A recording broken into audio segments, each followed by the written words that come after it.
What's up, everybody? It is April 14th, 2026, and here we are. One Enoch with the God Loving Anarchist JK, part 4, and it seems like we're at the final. What say ye, JK? I think we finished that because I have cut some stuff.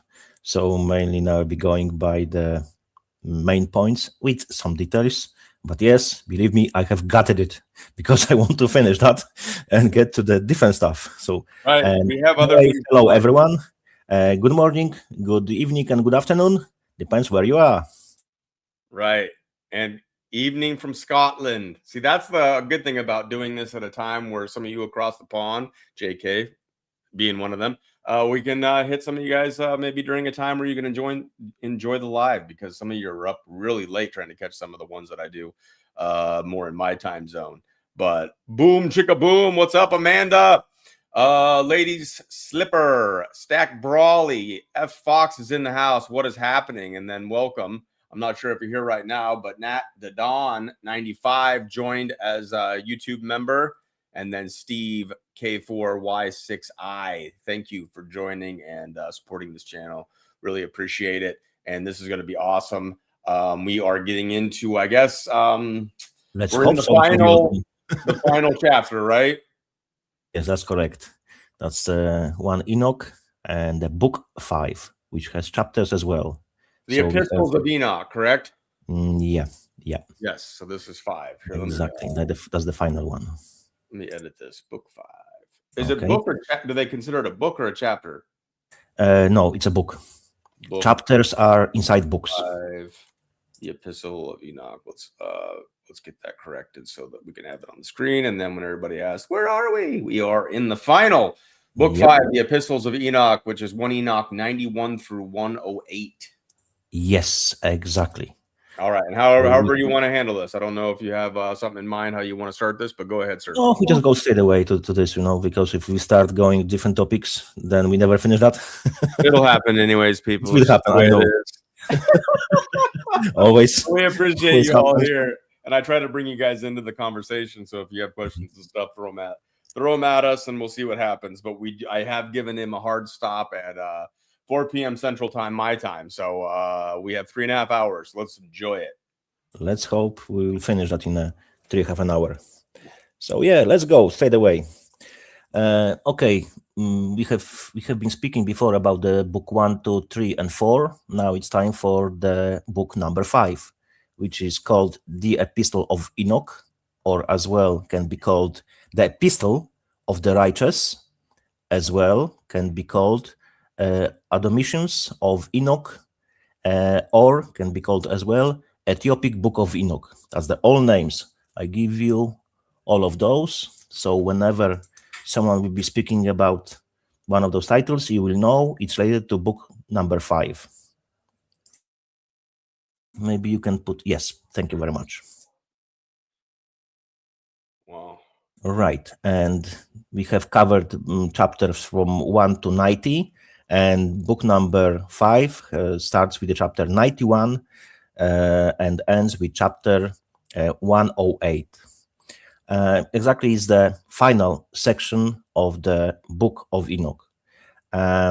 This book is composed of 5 independent literary units.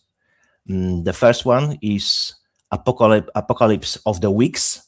I will give you the verses exactly, so you will know. All right, those are verses for the Apocalypse of Weeks. It's a summary of history in 10 weeks. So it's just mainly summarization about the history, what was happening, and so on. The next one is... When you say that, though, let me get a frame of mind for what I'm understanding here. In 10 weeks, what do you mean? It was given to Enoch in 10 weeks, the history? Yes. So 10 weeks of, it was like a composed, pushed in 10 weeks, all the knowledge. That would be such a freaking mind bender to be given the history of time as the creator wanted to explain it in 10 weeks. Yeah. Wow. Okay. Yep. The next one is admonition or exhortation. It's two names. I will give you both of them, and I made the notes because I didn't want to forget about this. All right. And this one is, I give you the verses. Those are the verses. I made the notes. And in summary, you can say it is a call to righteousness. So it's all about the bringing up people who are good, who are righteous, and they're speaking about them and to them. The next one is Epistle of Enoch, which is, okay, I'll give you everything. Give me everything, JK. Hold nothing back. Never. You know I don't. I don't give a fuck. Whenever I'm going to say something, I'm going to say something. If you like it, you like it. If you don't, you don't. But I don't give a fuck anyway. Simple. Right. What was this, Amanda? Can I ask if he believes Enoch was also so? What do you mean? Also, what do you mean also? Also Thoth. Was also Thoth? No, not I believe it. I've heard it. You know, that's coming from the people who are, I believe, pushed by or controlled by the demons, fallen angels. Confusion. The more they talk, like in Egyptian hieroglyphs, as a bird head on a man. What do you mean exactly? I thought Thoth was like a god to the Egyptians or something like that. In ancient, there were as well tablets. There's some people saying that there were emerald tablets of Thoth, right, as well. Yeah, but no, I just don't think that's one and the same. I just don't. Right, and so like what I find with just a search, and this is what I remembered as, because I remember looking into this when I was with Gene Decode and trying to discern truth and all that kind of stuff. He's one of these kind of people that would probably push something like this. But Thoth, at least what I'm given here by AI, so I'm not saying we can trust it, but this is what I remember it being, is the ancient Egyptian god of wisdom, writing, magic, and the moon, serving as the trusted scribe of the gods, credited with inventing hieroglyphs, overseeing cosmic balance, and advising Ra, which is another rabbit hole of probably psyop. He was depicted as an, I think you say ibis-headed human or a baboon. So ibis is, I think, the bird head that I've seen. Yes. And or a baboon playing the same. You can see and knowledge. Make sure we get that in there. Right. Judgment and knowledge. Remember this film Stargate, when they were going through the gates and they were seeing the old gods and the old fighters from different quote mark planets. Exactly, they had this kind of head, this kind of mask on their heads, like a Thoth head, and it could be opened. This is the original series Stargate. Oh Jesus, I can't remember. Good question. I can't tell you. I think it was SG1, I believe. Yeah, possibly. Stargate series. Let me look it up. Because MacGyver played in the original one. Well, the guy that yes, indeed, yeah. They had some kind of staffs. Remember, they were shooting with those staffs, and they had this Thoth head mask exactly on their head. I just want to show so people understand which movie which series we're talking about. This is a television series. It went on for some time, but this was the very first one, I do believe. And let's see if we can find a picture of just, did they call it Thoth, or was it just? Oh man, I can't remember. I've seen it so many years ago. Stargate birdhead god. I bet I can find it. Yeah. With stuff you can write even. Was it like a bronze colored? No, bronze. Yeah, kind of goldish. Okay. I would say. Okay, here we go. Wiki fandom. Let's try this. Wiki fandom, Some of this stuff people have taken to a level. We even didn't get far yet. We already are going to different topics. Don't be worried. We'll make it quick. This is kind of fun how we can deviate and I agree. So we are showing connections. Oh, well, that's not going to work. Let me pull this up. We'll have it on the screen here in just a moment. All right, we see that? This is kind of like what you're talking about here. Yeah, exactly. That's the one. Yep. Mm-hmm. Yeah, the sci-fi. So there are some, truths I believe in the Stargate thing, but what do you think about that? They are showing you what they believe. That's why they bring this kind of stuff, so people get used to it. That's their belief, their religion, because they're Luciferians. That's from fallen angels. Or like I said before, all religions speak about the entities coming from the sky, right? From the heaven, from the clouds, and each single religion speaks about it, but none of the religions explains it. Only Bible explains it, because speaks about the fallen angels. So all of those so-called gods, entities, they were fallen angels. As simple as that. All right. I'm getting a little annoyed by the banner, so I'm going to turn that up. But you don't believe that necessarily the Stargate series has much truth in it other than what they want us to believe? Or do you think that there is a truth to it that they're manipulating? I believe there is some truth over there. For example, they were showing you runic magic, which is how they will opening portals, right? And you had to have a specific strain of those symbols to open the gate, right? The same you can see Gotthard channel, for example, when they were opening. Remember, they were showing you Stargates as well. Which was that? What was that? Gotthard channel. The Goddard? opening. Gotthard channel. Yeah. I don't know what that is. Okay, let me try to find it.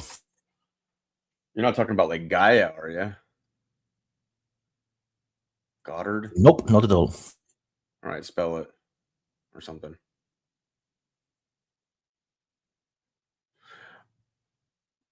It was a good question, Amanda, and I like having these kinds of conversations. I like this to not be some like stiff, scripted, planned out thing. We will go through the book, but Goddard-based tunnel railway. Oh, where they had that freaking celebration that was all satanic. That's over in Switzerland. Yes, exactly. Into Switzerland. Yep, and they were showing you as well the portal, like in the Stargate. There was up there in the middle, the center. It's all connected.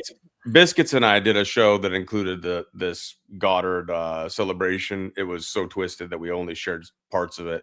It makes you want to throw up, but there was some very powerful people there. Some people that aren't necessarily known, but these are some of the people that probably remain hidden as far as always putting their name and stuff out there. It would be interesting for somebody to try to do facial recognition on some of the faces that were unknown there. I bet that they're powerful people.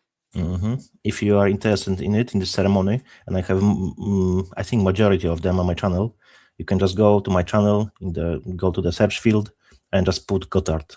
And you have the whole thing just posted? Oh yeah, man, plenty. I mean, I shouldn't be surprised. I think you have everything posted. Not everything, but a lot, yeah. The Jim Carrey thing, that I posted, it went bazonkers on freaking Substack. Where he looked like he was wearing a mask over, I think it was in France, where he got an award or whatever. It seems to be, now this could be part of the illusion too, but there was a post by Jim Carrey on his Instagram where he was wearing that mask and then he took it off. So it was him wearing a mask, acting a little different to get people's attention. Yeah. And later that's what he's trying to make it out to be now anyways. If it was really him, maybe they just use it for the benefit, but later I've seen as well the video when he was kind of promoting new film. So, and he was speaking about this guy who looked kind of similar to him, but it was not him. And he said something like, "Are you interested now?" or something like that. So to make a question. Are you paying attention now? Oh yeah, that was the one. Yes. Thank you. Jim Carrey knows what he's doing. He knows the arts of this freaking deception, and he plays people that he plays characters. He does. I don't even know some of these actors. I don't even know if they have a real person that they are anymore because they got 1,000 different people inside their heads. And he's as well the one who is mocking globe Earth, and traveling to the moon. There are videos with him, Right, but I do think that there are something to Stargates. I think that there are some kind of that there is technology like that. That's just my personal belief. I don't know though. I could be fucking totally wrong, but I think that there's something to Stargate technology. There is technology, but you have to use as well blood from the bloodlines, specific bloodlines, to open those connections, to open the rift between the realms. So there are kind of portals, right? But it has to be powered with the blood of bloodlines, person from the bloodlines. Remember the guy? Evil bloodlines, like certain evil bloodlines, or yes, I've heard another one where it has to just be human genetics. So they would pretty much kind of like need us to a degree to use our genetics in order to travel them, because they are God. They were something that I don't know. This is part of the psyoping aspect of being in the fake truther movement that I heard some of this stuff. So I'm not saying any of this shit's real, but I was told that it needed human genetics in order for it to work. If a demon tried to go through it or whatever by itself, or these evil people tried to go by themselves and they didn't have human genetics, it would vaporize them. Interesting. I didn't know that. That's possible. I'm not saying it's true, but that would in part make sense if God allows that to exist and it has the power that it does to go to different realms or different dimensions. Like, dang, man. So anyways, I don't know. There's portals and there's stargates, and I think there is a difference. Portals is like this world, like I could go from here to wherever JK is in a portal in this time. A stargate, I think, goes beyond time. Like you can go to future, you can go to past, and you can go to different dimensions. Yeah. I agree with you. I don't know. Was the truth? I never gone through this, so I have no clue. I wish Enoch would have told us. Yeah, it would be nice. Yeah, but Enoch was speaking about remember about the luminaries going through the portals, stars and going through portals, sun and moon going through portals, right? And they have a specific way set up, right?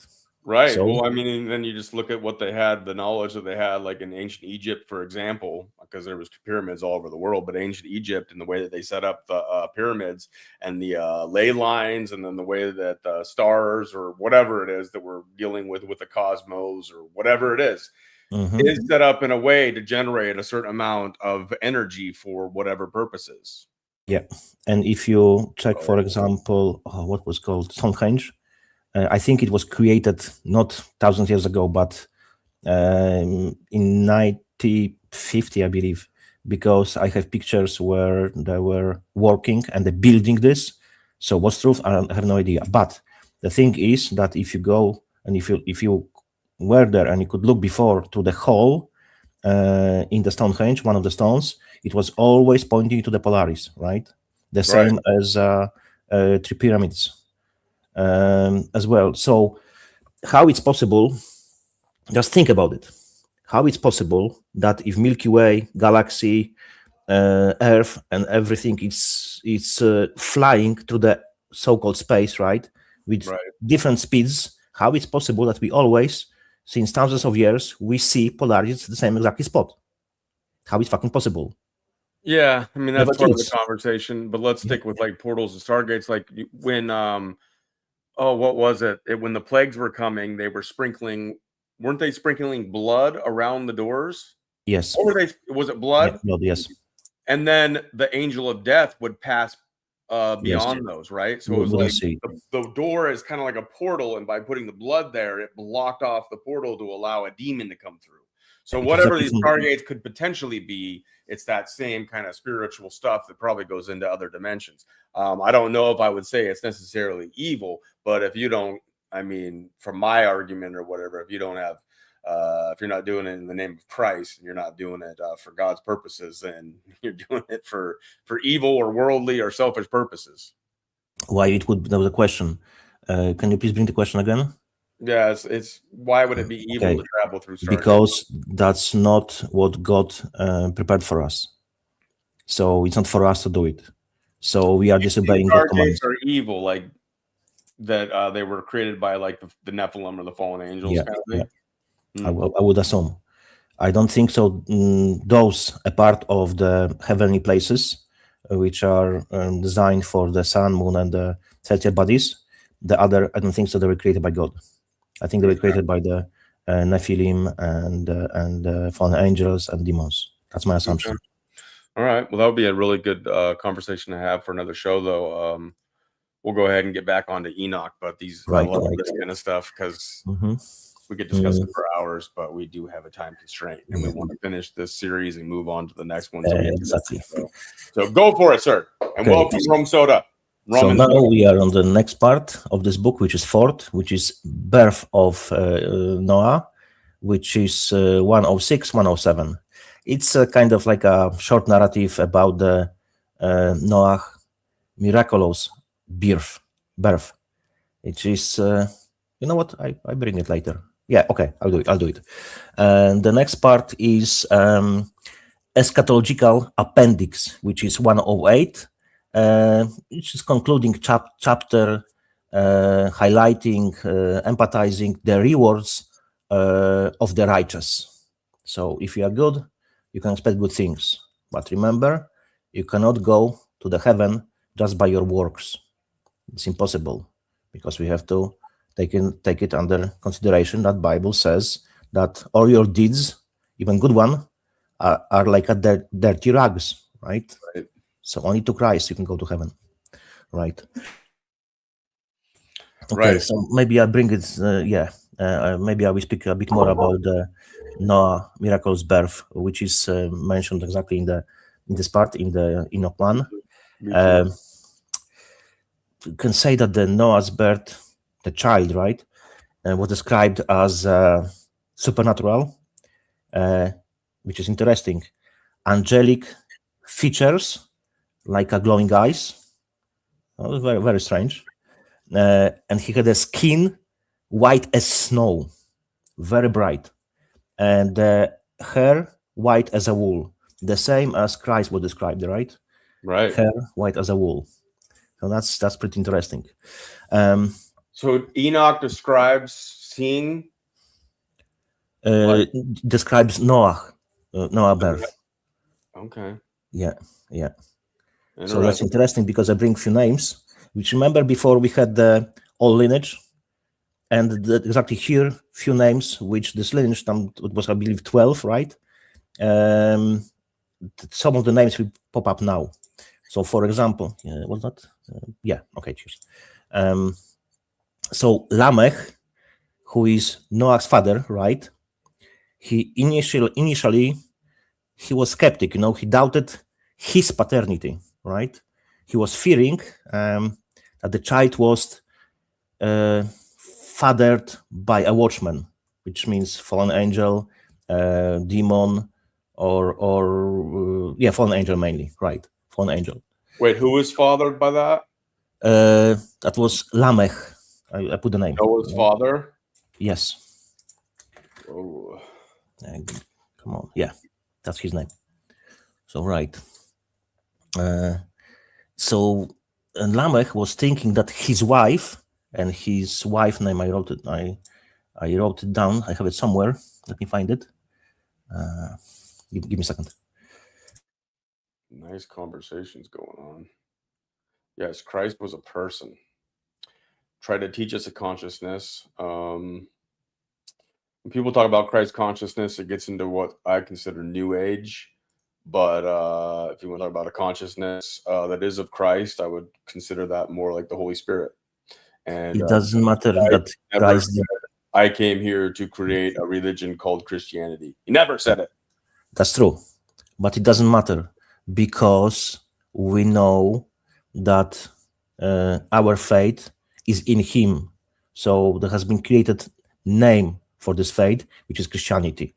It doesn't matter that Christ never said, I am God, worship me. But he said in multiple ways that he is God. He was describing himself, and he was claiming titles for himself, which only God can claim. But he never said, I'm God, directly in those words. The same as he never said that this religion is called Christianity, the same way. Right. And then I just don't understand why churches, you almost always walk into a church and you start off with music, and it's called worship music, and you're worshiping Jesus Christ. When did he ever do that? When did he go up on a mountain and just sit there and enjoy people just singing his praises and calling him God and worshiping his feet? I mean, people worshipped him and were like, Yes. fell to their knees and like were just help me, and then like thank you, and like so grateful for the things that they did to him, whether it was healing the blind and the sick and all that kind of stuff. But it wasn't like they all gathered around to like sing songs of praise and worship, and it's just like it's become such a repetitive thing in all churches almost. I will give you a quick explanation. You know the mega churches, right? Oh, I know them. Okay, big money, right? Big money. Vatican, those churches are in the same way, but in a smaller scale, locally. But in a big scheme, it's bigger money than mega churches. So you see how it works? Oh, I see how it works. Absolutely. So this is the name of. So wait. Who is this? That's the wife, and that's the wife his of wife. Lamech. Yes. Sorry. The wife of Noah, Noah's mother. Of Lamech. That's I found the Noah's name. mother. Yes. This is Noah's mother. Yeah. Okay. Right. So let me quickly roll the smoke, and I'll be going a bit further. So anyway, so Lamech was thinking that his wife, but Henosh, she was visited by the watcher, right? Because he didn't know why the child looked so strange. He was very skeptical about it, very skeptic. So he was looking for advice from his father, which and his name is Methuselah. And it's exactly because it's his father, so it's grandfather of Enoch, right? And grandfather of Noah. Okay? I know it's a bit confusing. We've gone over this in past ones, but yes. What is the genealogy of Enoch in comparison? Yeah, to that's exactly what I'm saying. So you have Methuselah, then you have Lamech, then you have Enoch, and then you have Noah. That's just the small part, 4 of them. Enoch wasn't Noah's father. Enoch was Noah's father, yes. Enoch was Noah's father. Yeah, if I remember correctly, because I always mix those names, you know. Let me think about it. Enoch. Let me think about it, because I always mix them, you know. It's so many names, it's hard to remember all of them. Give me a second. It says Enoch was Noah's great-grandfather. Yes, great-grandfather. Okay. Methuselah, Lamech, or however you say it, Lamech, and then Noah. So so great-grandfather. Enoch is the great-grandfather of Noah. I always mix them, man. That's why I always have to have picture, you know, because I literally nearly every single time I mix them. Always, who is what, who's grandfather, you know, great grandfather. I never remember. I will never learn it, you know. It's impossible for me. That's why I have to have. We're learning together too, people. So don't, you know, we're here in this together. Right. That's the best way is to have a picture, you know, and then okay, that's the son, that's the father, great grandfather, great father, and so on. So yeah, I just can't remember that. Some people they do. I'm jealous if they can remember that. I just can't. I don't know. Yeah, I don't know how people can remember a lot of stuff, and then a lot of the biblical scholars are what I would consider probably Freemasonry trained to remember certain things the way that they want it translated, and it is what it is. Yeah, I think it depends how much you spend time on particular stuff, you know. Then it's just getting into you. That's how it looks like from a perspective. Right. Let's go back to this stuff. So Lamech, he was looking for the advice from his father, which is Methuselah. Yeah, Methuselah, and his grandfather Enoch. Yes. Okay. So yeah, that's the one. Enoch, Methuselah, Lamech, Noah. Okay, yeah, that's the way. Shit, I can't remember that, man. Am I correct? I am correct. Yes. Yeah, Enoch. Yes, that's the one. Exactly. Thank you. I always mix them, you know. Right. Okay, and so mainly Enoch told and explained to Lamech that this strange and unique child was destined to survive the coming destruction and to what's the word? Repopulate the earth and serving as a comforter. That was a. And he was redheaded, right? That's a good question. Can't I remember. thought there was something about Noah that was different, and it was like he's redheaded or something like that. I could be wrong on that. No, I know he had a very bright hair, but redheaded, maybe like a really fiery red. Fiery? No, it was like a wool. So wool is rather like a white, I would say. So I would say rather white, gray, but possibly redheaded. Maybe if it was shiny, I don't know. Yeah, when he was born, he had hair white as wool and skin white as snow and red as rose, like you were saying. Yes, exactly. Yeah. Okay.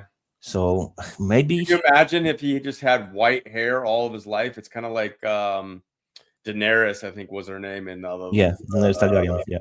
Yes. It's like freaking. Yeah.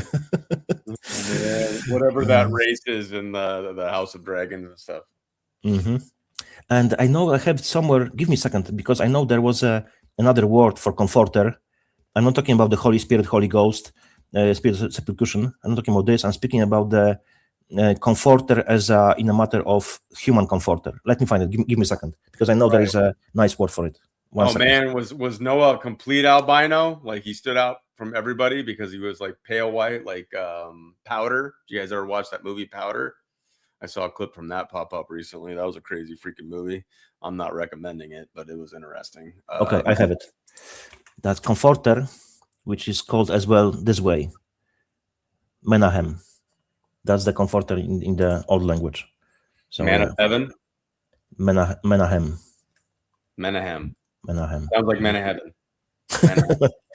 Could be, That's what this word, but what it exactly means, I would need to really look into it, because I'm looking into the old names, which they have Yah.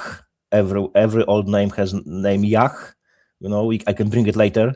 Man, it's mind blowing. I spent like 10 days on this, just looking into the words, going to the old books, going to the even AI, trying to check and confirm or if there is any discrepancy. No.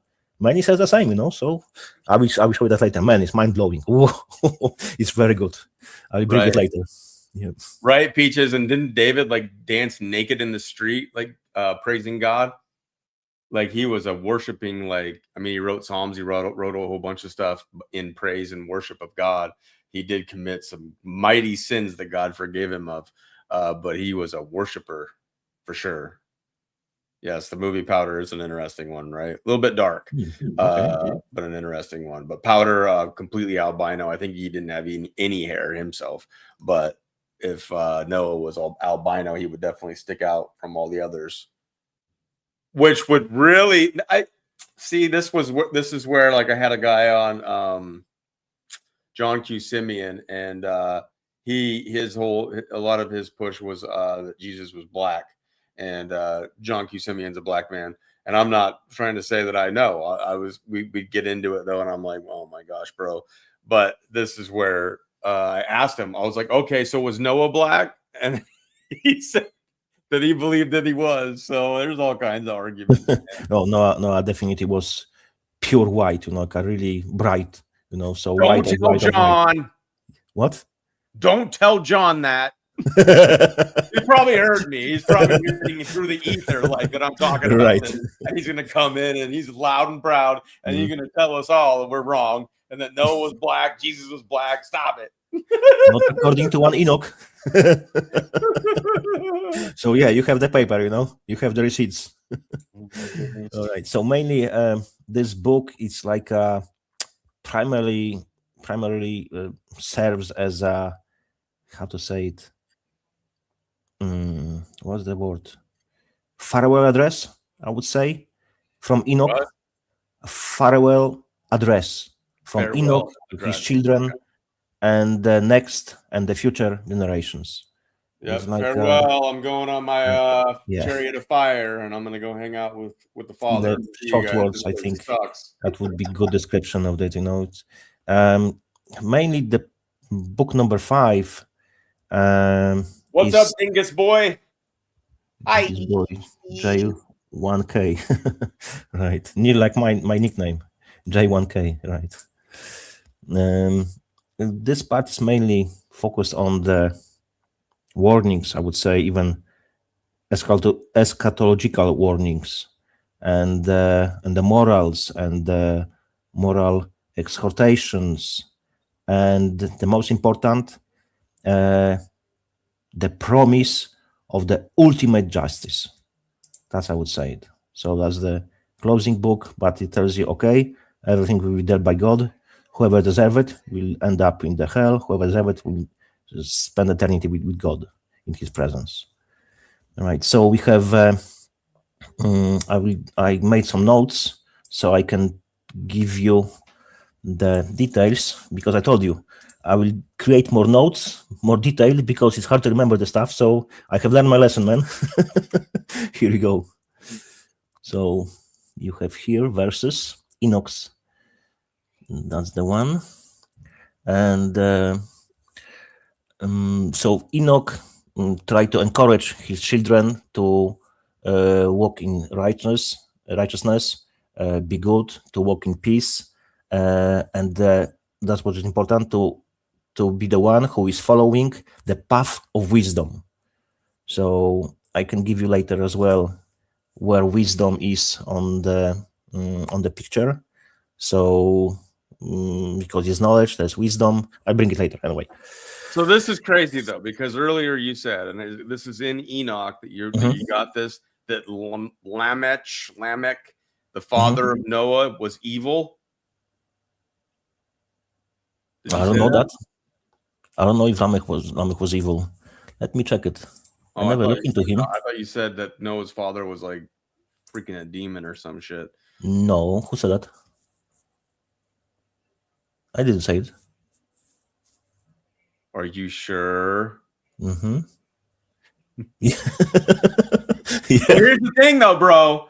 I mean, unless he just straight up died way ahead of time of building that ark, everybody was evil at the time of Noah. Noah was the last true believer. So regardless, you got to look at the genealogy then of his father. How long did he live?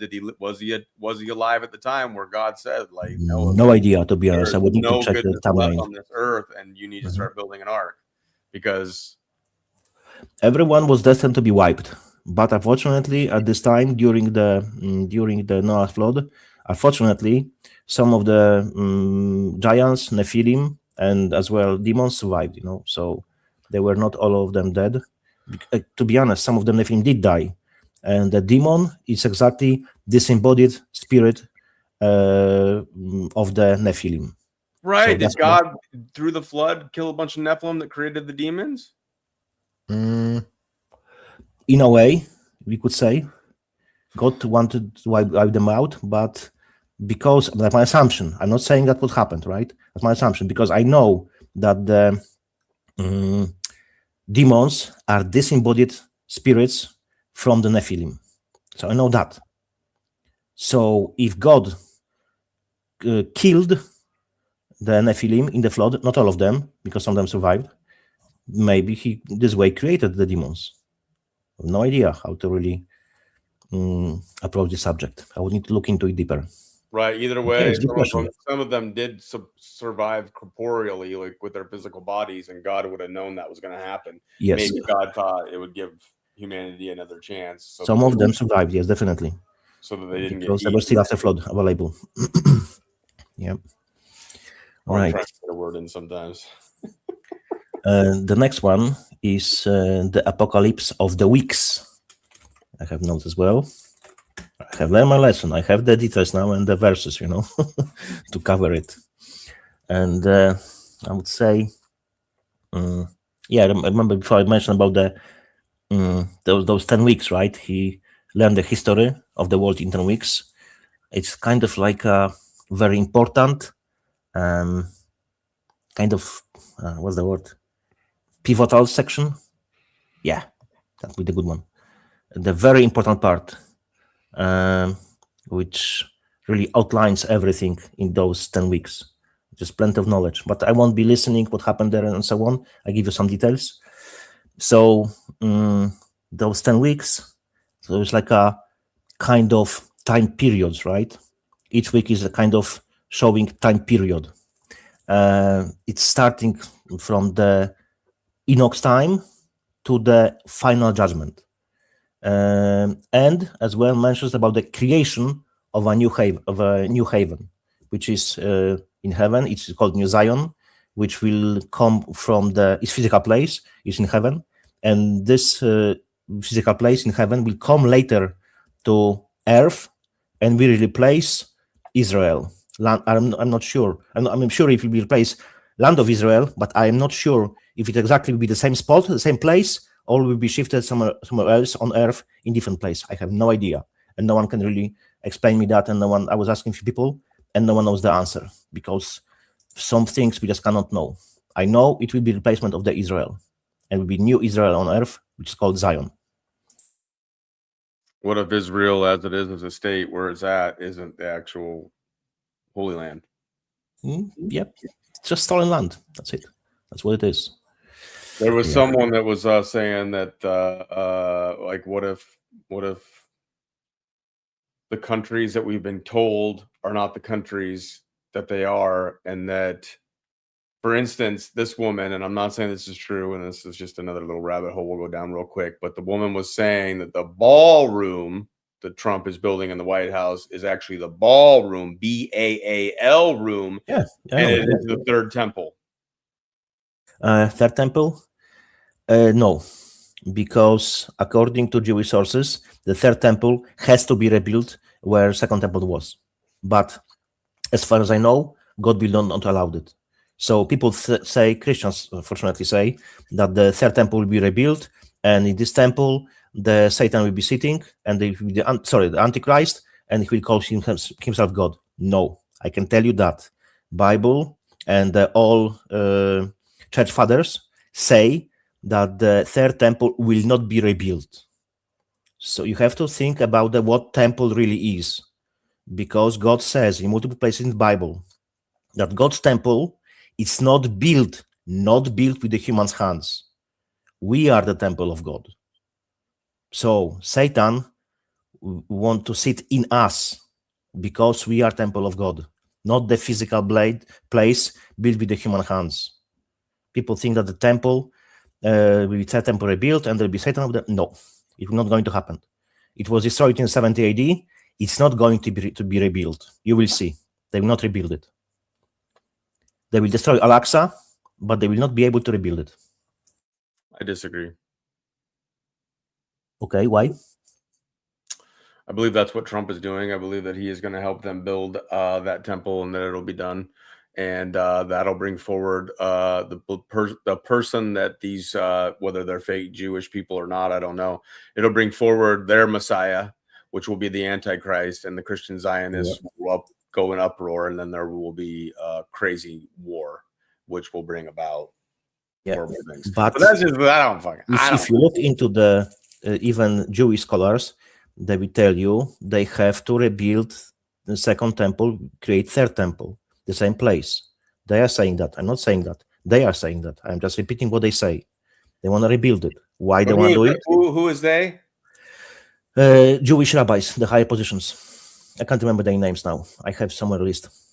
So the highest scholars, highest rabbis saying that they want to rebuild third temple. Why? Do you know why they want to do it? Because they want to bring forward the Messiah. Yes, that's one thing. They don't believe Jesus was a Messiah. Yes, that's true. That's true. But there's one more thing.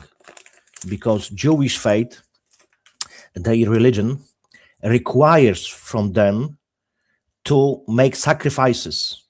Old Mosaic law.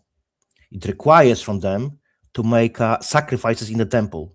So since 70 AD, none of so-called Jews never was able to fulfill in full their duties in the matter of their religion, because there is no physical place, there is no temple, there is no more second temple. That's why no Jew since 70 AD was able to fully practice their faith. It's very simple. That's how it is.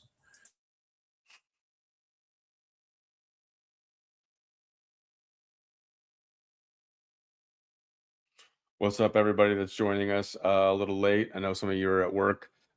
This is hopefully the numbers aren't showing it, but we were hoping to get more people from across the pond, and it works better for JK's schedule since he's in Ireland. Yeah, different time zone, exactly. For me, it's now 7:15 p.m. Yeah, but all people are welcome here except for Satanists and people that are worshiping. Oh yeah. If you're a Satanist, get the fuck out straight away. Right. But people can have different views. I'm all open to that. We're having a discussion here, and everybody is part of that discussion. There's some things that you guys are sharing in here that I'm like, dang, that would take us off track, and we need to finish this Enoch series in, what do we got? 2.5 hours left. Yeah. Just bring one thing. Today, for example, one guy said something like, "Hey, Satan." Nope, stayed away. No discussion. Ban. That's it. As simple as that. Not speaking with this kind of retards. Right. Let's go back to the to the apocalypse of the weeks. I was speaking about the creation of new heaven, about the new Zion, which is in heaven, right? So mainly it was from the era of Enoch. This part speaks mainly about the era of Enoch to the final judgment. That's it. That's in a very short short words. The next one is this one, judgment of the wicked. Yeah. And it's in this part, it's exactly said about the prophecy that all wicked people and all wickedness will be erased, and the righteous will come up and will be lifted and will rise. Yeah, that's a good word. Will rise to see the downfall of the ungodly. That will be good to see, all those freaking bastards, they're just falling and they're going to. We say fucking no. Somebody said, I can't remember who it was. Someone I really appreciate in the Telegram said I do an awful impression of you. All but right. sometimes I do. Sometimes I feel like I do a horrible impression. It's because I don't have my lips and ready. It comes out. But sometimes I say fucking no, and I think it sounds fucking good. Yeah, my accent is very thick. Maybe that's why people like it. I don't know. Just really, really surprised me. Why fucking people like it so much? That's kind of surprising, but yeah, nice. Appreciate it. I want a soundbite. I need my little soundboard. Fucking no. No. Fucking no. DJ Booma. Yep, exactly. DJ Booma, baby. I'm gonna have a JK soundboard and a Sabrina Wallace soundboard, baby.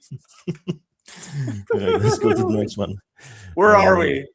The next one is the final resurrection. The final resurrection. Yes. Yep. That's where everybody that is a believer will be resurrected. Yeah, all the believers, all the righteous. That's very important. Not the good people, all the righteous people. Wait, what do you mean not the good people? Because your deeds, your good ways, your good things which you are doing are nothing but filthy rags, right? But are good people worldly good, or are you talking about good people that are still going to be in heaven? Good people, righteous people who were already dead, and as well at this time who are still alive. So all of those. So it's from the beginning of time. So we could say the one who were dead, who were, let's say, quote mark, who were in their sleep, right? And they will be with God, and they will, how to put it? They will walk in eternal light and goodness, and then they will be forever and ever in presence of our Creator. The righteous will. Yes. But not the good people. I make a distinction between good and righteous. Well, that's unfortunate. That's like when we go to heaven, the righteous will be the brown nosers of brown noses. The righteous brown nosers. That's probably not the best way to think about it. I'll probably get punished for that one. No, we can joke as well. In the matter of We're faith, trying to understand in all this Yeah, craziness. yeah. Lord, please forgive me for No, my sins. Lord knows that we don't. However, that we sounds don't. a little brown nosy. But God knows you by heart, so you know I thought we were all equal here. Equal sin, equal grace, equal save. Some people are more equal. Remember the what was the freaking book? Animal Forward. Remember? Wait, what? Animal Forward. What was the title? Animal Forward. The pigs were acting as a human. Animal, and then the second word. Let me check it quickly. I forgot the title. I read it a few times. I just forgot the title. That second word you nailed. Animal Farm, not Fallback. Thank you very much. Animal Farm, yes. That was it, yeah. Animal Farm. Yeah, Fallback. Oh, okay, whatever. Yeah. Not close on that one, but good. Yeah. Good so they put on the wall that all animals are equal, but some of them are more equal. What? Yeah. They're all equal, but some of them are more equal. What the fuck does that mean? What? I need to find the freaking text. You know, it was pretty good. You know, it was like a stupid, but as well very intelligent. You know, at the same time. I would say that some animals taste better than other animals. Yeah. More equal. That was kind of like a very strange. Let me find it. Oh Lord. The righteous brown nosers, and then there's the good people that just barely get in. But I have heard there's the what is it, the Presbyterians that believe that the chosen are already chosen by God before they're even born. It's already written, the book is already filled out. What is it? I don't even know what the doctrines and stuff. When it gets into that stuff, it's like, oh Lord. I found it, man. That's all animals are equal, but some animals are more equal than others. Yep. That's from the Animal Farm.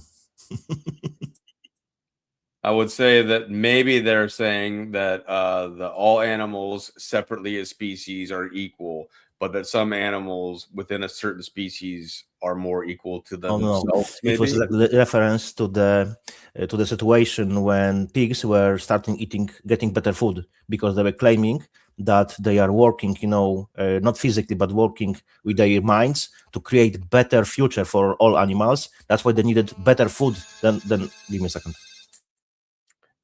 Pigs were using their minds to what? This is crazy stuff. I don't even know what's going on. God is both good and bad.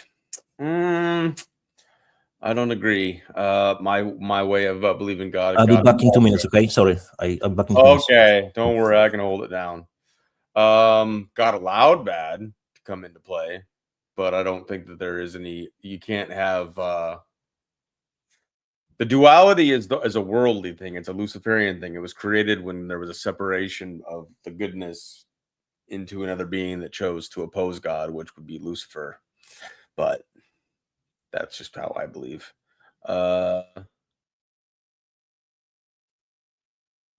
According to Jesus, God is not good and bad. There's only light in him. Right, exactly. There is no darkness. Right. He came to destroy the one that separated and created the chasm of life and death.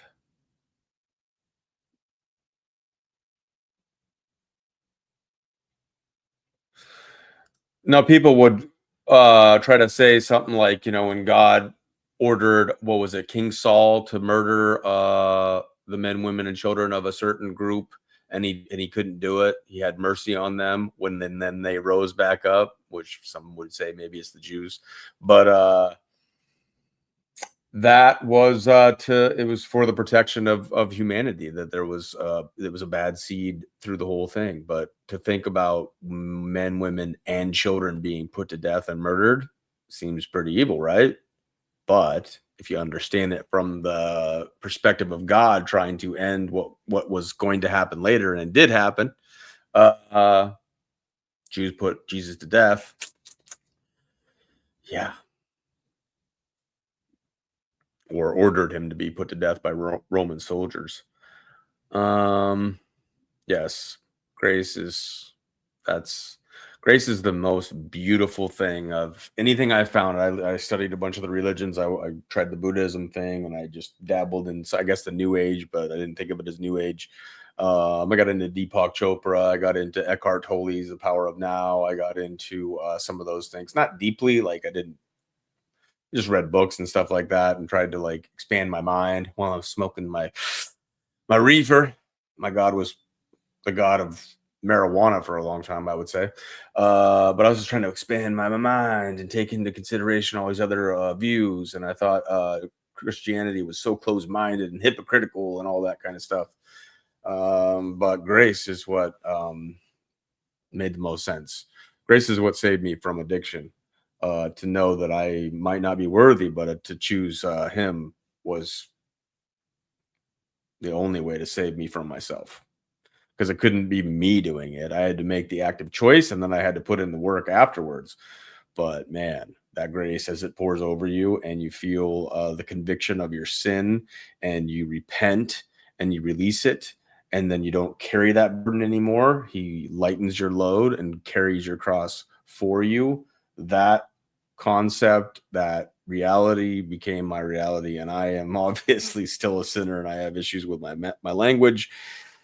My mind's pretty twisted from a lot of the alcoholism and the ways that I grew up as an atheist and a non-believer and mixed up in all this crazy world. But sobriety, man, was when you're faced with, spirits, literal like demonic forces, even if you don't believe in them. Like I try not to believe in them.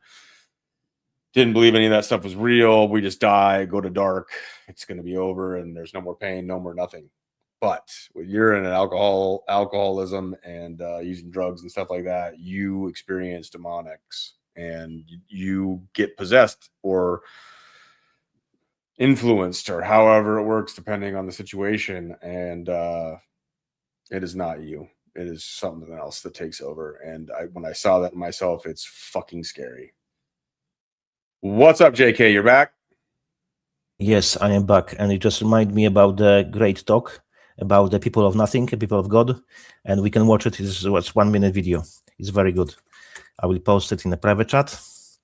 You can run it, please, if possible. It's a pretty good take. It's a Christian joke, you know. Guy is a Christian comedian, but it's very good.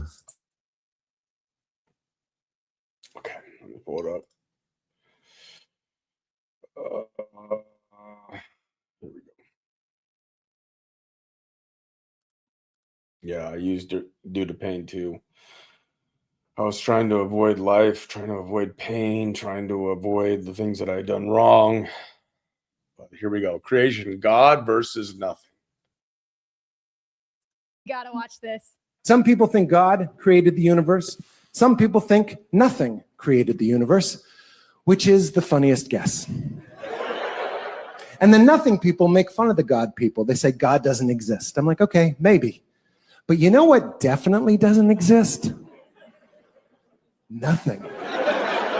That's the defining characteristic of nothing, is that it doesn't exist. So what are we talking about? Either you think it's God, something you can't see, touch, taste, photograph, and science can't prove, or you think it's nothing, something you can't see, touch, taste, photograph, and science can't prove. But I think we can all agree, if your nothing sometimes spontaneously erupts into everything, that's a pretty magical nothing, you guys. And ask the nothing people, what happens when you die? They'll tell you, nothing. You go into nothing. I'm like, you mean you merge back with your creator? Gotta watch this. Some people think. Is it a good take? I really like it. You merge back to your creator, what you call nothing. That was good. That was good. I've seen that comedian before. I'm not sure what he really believes. He'll make fun of certain things too, but that was a good take. All right. So where are we at? Are we still on track to be able to do this? Okay. Oh yeah. Let me bring, before I post it. Let me bring the animal farm. There was I remember there was on the wall, all animals are equal, right? But because animals were pissed, and because the pigs were getting too good food, right? Much better than all other animals. That's why they added this. But some animals are more equal than others. That's why they added, And then you couldn't recognize if pigs are human because they were walking on the two legs and they were wearing human clothes, or they are still pigs or they are humans. So in a matter if you revert it, if humans are pigs or still humans, right? Because sometimes you can't recognize. I like George Orwell and 1984. Great two books. I love them, both of them. I've heard of William Donahue. Was that a pastor? William Donahue. I know few guys with the surname Donahue. I can't remember the name. William Donahue. Is he talking the one about the maritime law, or he is Christian apologist? Because there are two of them. Which one are you talking about? Yeah, tell us who William Donahue is. So what are you talking about with pigs? Like they were like getting better food because they were like using their minds to better the world. What? Yes, exactly. Who thought that? What? Who thought that? That's what was in the Animal Farm. It was presented in a matter of animal kingdom. People. Are you talking about a movie, like a comedy or something? No, it's a book. It's a book. Animal Farm from George Orwell. It's a book. You have to read it, man. It's very good. The same guy who wrote 1984. Right. What is weird about pigs is that they have a lot of genetic makeup that is similar to ours, and that's why they use pigs to grow human-like ears on them. That's true, but that's a lot of deception. I have to explain something. Back in the days, we were saying, so-called science were saying that the chimpanzees and the monkeys, they have 97% or 98% similar DNA to human DNA. But nowadays, because we have so expanded research on the matter of DNA and genome and so on. Now, when they did really full genome, they checked everything. Now we see that the monkeys are 60% compatible with humans, not 90%, not 70, not 80, not just 60. That's it. So, but they were claiming since I remember, since I was kid in school, 97%, 98%, bullshit. Now they finally checked all the genome. It's 60%, up to 60%. So you see, science. What are pigs? Pigs are lower than chimpanzees. They were higher. No. As far as I remember, pigs are lower than. Why are they growing human ears on pigs? I don't know why. Yeah, that's true. I agree. Get away with it if they grew a human ear on a monkey, then and they were doing as well that on the mouse as well, and the mouse is very far from us, right? But as well, I can show you examples in the mouse. So I don't know why they have chosen pigs. I have no clue.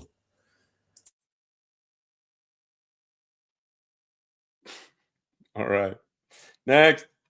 Right. Next one is vows against oppressors. Is Sam still here?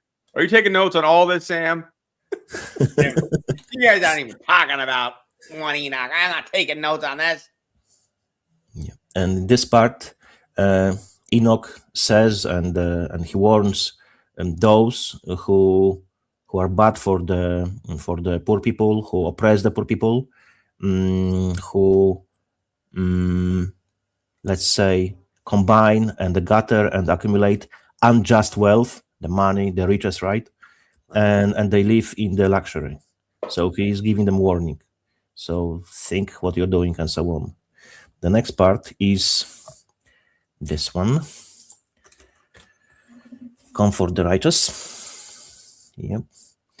In this part, mainly Enoch says that he trying to tell them, encourage them. He trying to bring encouragement and tell them that the righteous will find the comfort, the good, and the joy.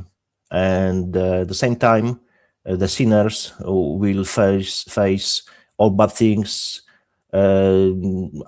judgment, and the calamity. Judgment in a bad way, because judgment can be as well good, right? Because if you deserve it, right? So they face bad things, calamity, the judgment in a bad way. The next part, let's go with this. And yeah, I was talking about judgment, and now it's certainty of judgment. That's the verses. It's kind of like highlighting and assurance that the good ones, the righteous one, are written, are listed in the heaven, and will not be left behind. Then they will not be abandoned by the Lord, because they will be remembered by Lord and they will be rewarded by Lord. Right. Let's go to the next one,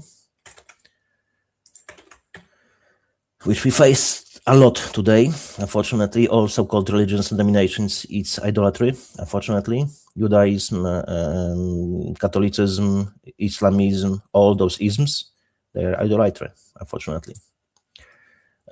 It's a very, very strict warning against worshipping false gods and old false pagan gods.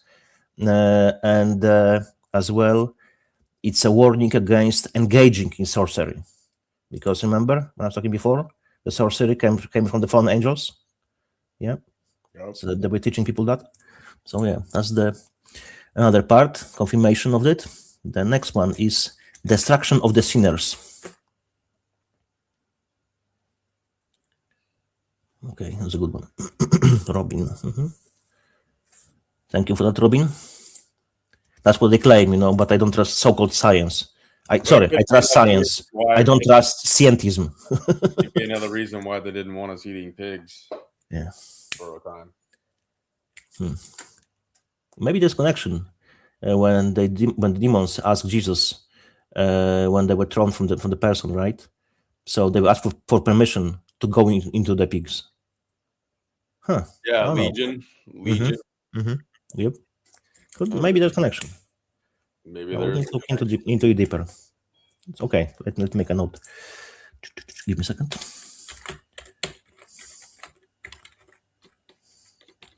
Okay. Cheers. Okay, we have finished with the sinners, which was 97. Wait, what's going to happen in the destruction of the sinners? Yeah, I didn't talk about this. All right. Just some of the context of what is discussed in there about what happens to them. Oh, right. I didn't figure this. Okay, so it was said, it was declared, it's kind of, declaration, that all the money, all the gold, all the wealth obtained and gained by the unrighteousness will be destroyed. And the sinners will be punished on earth. That's it. Well, that would be lovely if that happened right now. All these elite sons of guns that have all the wealth, all of a sudden it was stripped from them and there have to be like homeless people. Like, that'd be lovely. That's why they want to live forever, because they know they cannot take their wealth with them, right? Right. They don't have it here. Yeah. Right. The next one is testimony of the creation. Right. Yes. What was that? Let me think about it. I should make more notes, to be honest.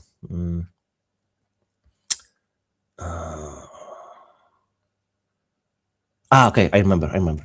So it was kind of in this part. It was spoken about the nature, which is sea, rivers, trees, heaven, right? Sorry, sky, not heaven, sky. All those things obey God, unlike people who are rebellious, and of course demons, fallen angels, right? So all of those have to they obey God because God created them, and they don't have their own will, they don't have free will, so mainly they just obey God because God says so. That's it. But because we have free will, we can not obey God, right? The next one. The reward of the righteous.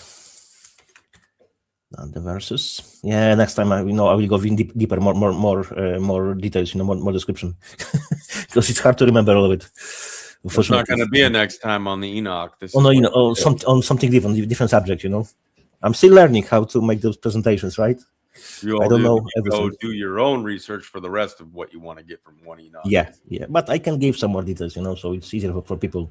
Maybe they will be interested in some kind of stuff I'm talking about specific details, and they will look later. Yeah, why not? The reward of the righteous, but not the good people. The good people are exactly. heaven. That's coming promise from God, right?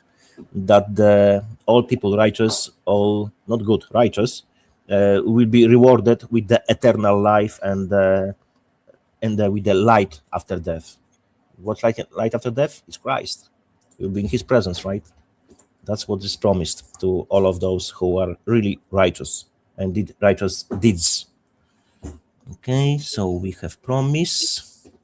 Next one is fate of the unjust. This one. It's a kind of warning that spirits or souls. Yeah, it was the souls. I can't remember. Don't continue that. I think so. It was souls, but could be spirit of the wicked will go to a place of darkness and misery and total unhappy place, right? And there will be no peace, mainly hell. Was the death by the definition by the Bible? That death it's separation from God. That's why people end up in hell, because they have chosen to be there, because they have rejected God. If you want to reject God, if you accept Him, you will spend with Him eternity. And of course, you have to as well repent, right? All right, let's go to the next one. The Book of Vindication. That's another one. Again, that's the message to all of those who are righteous, and even if killed, they will be remembered and cleansed, vindicated in the final judgment. So even if you are dead, at the end you will be still alive in God's presence. All right, let's go to the next one. That's the Enoch final assurance. Excuse me. Welcome, Valerie. How did you find out that Enoch was the author of First Enoch? Be curious to hear your yeah, exactly. Here's the thing: Enoch was the great grandfather of Noah, but Right. But from what we're finding, that it wasn't written until 200 BC ish. Exactly, ish, yeah. So how the heck? Who? I mean, did Enoch come back and write it? He could. I mean, I guess he could, but there's no mention of that in the Bible. But you would speculate that maybe because he never actually had an earthly death, that God allowed him to come back and because I don't see how this knowledge could go all those years through Noah, the flood, and the people that would follow Noah into somebody that could actually properly write the first Enoch. You would think that Enoch would have to return to write it or something. I don't know, man. Or, like I was saying before, that was my assumption, that this knowledge was passed through people from mouth to mouth, maybe written, somewhere. Because as I recall, the timeline, he was already not on Earth when the one Enoch book was supposedly written. But we have to trust that those years which they tell us, they are really years, right? So if it's true, I don't know. No one knows really. Yeah, well, one like Enoch could be here on Earth right now. We don't know. No, I don't think so, because you don't know, JK. I don't know, but I don't think so. That's my assumption, because I think Enoch will come back with Elijah as two witnesses. So why he would come back earlier, before this event? That's my assumption. I don't know. We will see. We can only speculate, There are things which we can't know. Only God knows. So, yeah. Okay, let's go further. Here's the thing, though. Here's the thing before we go any farther, because I'm struggling a little bit with this now that I know that Enoch's the great-grandfather of Noah, not that we didn't cover some of that earlier. But if he got all this information at the time that he did, being the great-grandfather of Noah, now they lived hundreds, maybe even over 1,000 years at the time. Enoch never. I don't know how old Enoch got. Do we know that? I believe he was 960 years, if I remember correctly. He was taken. Yeah. So Enoch would have gotten this message that is vital to, arguably, there's scholars and people that would argue that this is all made up BS. It's not really written by Enoch and all that stuff. You could make that argument, I guess. But regardless, say it did happen. Enoch got all this information. And after he got this information, the whole world turned evil. Why? No, the world was evil. The world was evil. It didn't just turn in the split of a second. It was growing and growing and growing. Remember, God gives a time and punish people in generations. So, for example, if people even are wicked and very bad. But it wasn't evil like when Noah started creating the ark, is what I'm saying. I mean, it was pretty freaking evil, don't get me wrong, but I'm just saying. Look, how it cannot be evil when they were already fallen angels? It had to be evil. Remember what they gave us. No, but I'm just saying, like at the time when Noah did the ark, it was said that Noah was the last true believer. Yes, yeah. So you're talking about Enoch, and then however you pronounce his son's name, Methuselah, and then Lamech. Then you're saying that they're evil. Like I'm just saying, like it was still a progression towards everybody being. I would have to look in timeline if they were still alive, because I don't know. I have somewhere a picture with the supposed years when they were on Earth, so I would need to see it and confirm it. If they were still at the time of the flood on Earth. I don't think so, but I could be wrong, could be mistaken.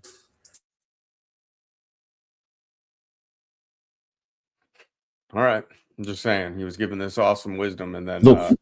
It's good to ask questions, because then we can. I didn't think about it, to be honest, before you said it. Like, yeah, you have the good point that everything was evil apart of the Noah, who was the last one of the righteous. So, if they would be on Earth, if that's the case, it means they would need to be as well evil. His family, right? His father, godfather, and so on. Oh yeah, right. That's the logical conclusion, right? Because if he's the only one, the rest must be crap. But I don't think so they were at the time, so I need to look into it. So you made a good point. So I will look into it and I will check the timeline. If we can retrace the timeline, I don't know. The Bible says so, that they were living those years, so I believe it.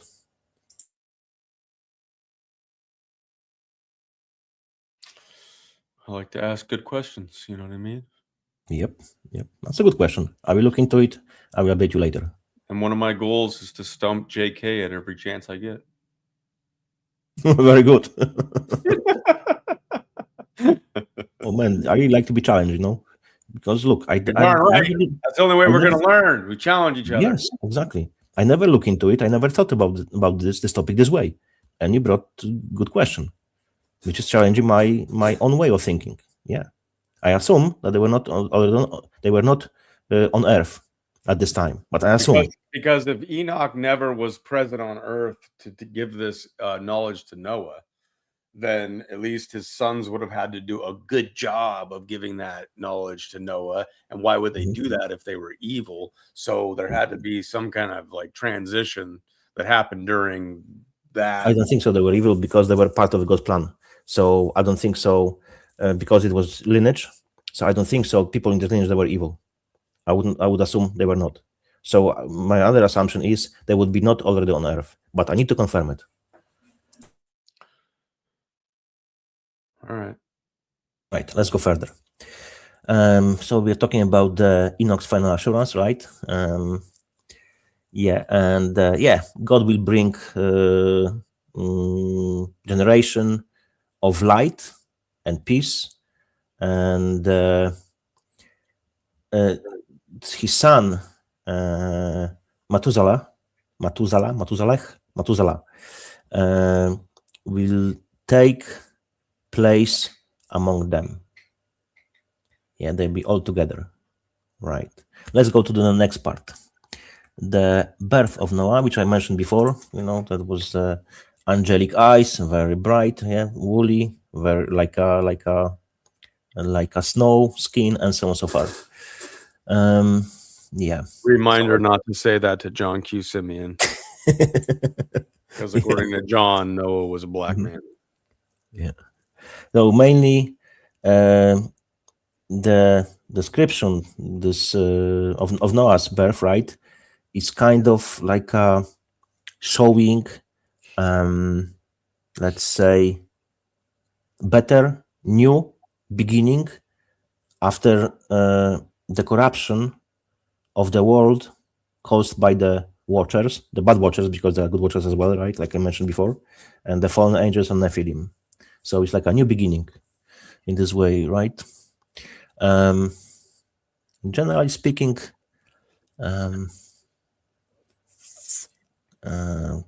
so it's just from the birth, right, which is new beginning, and then will be final judgment, right?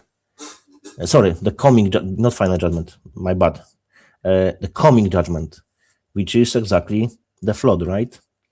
And this is kind of like a, what's the word for it?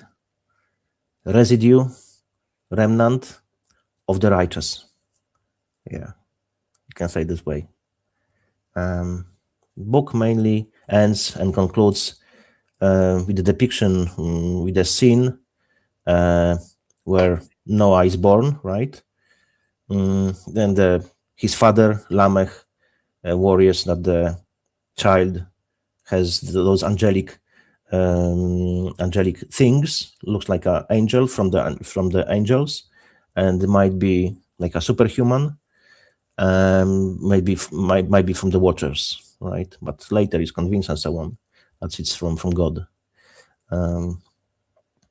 This and last chapter, the conclusion in this chapter is that it's kind of like a reinforcement of the message of staying strong, of the endurance, of being the righteous one, and this part warns about the very bad fate of the sinners, right?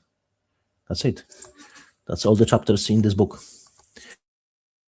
But now we'll go to translations.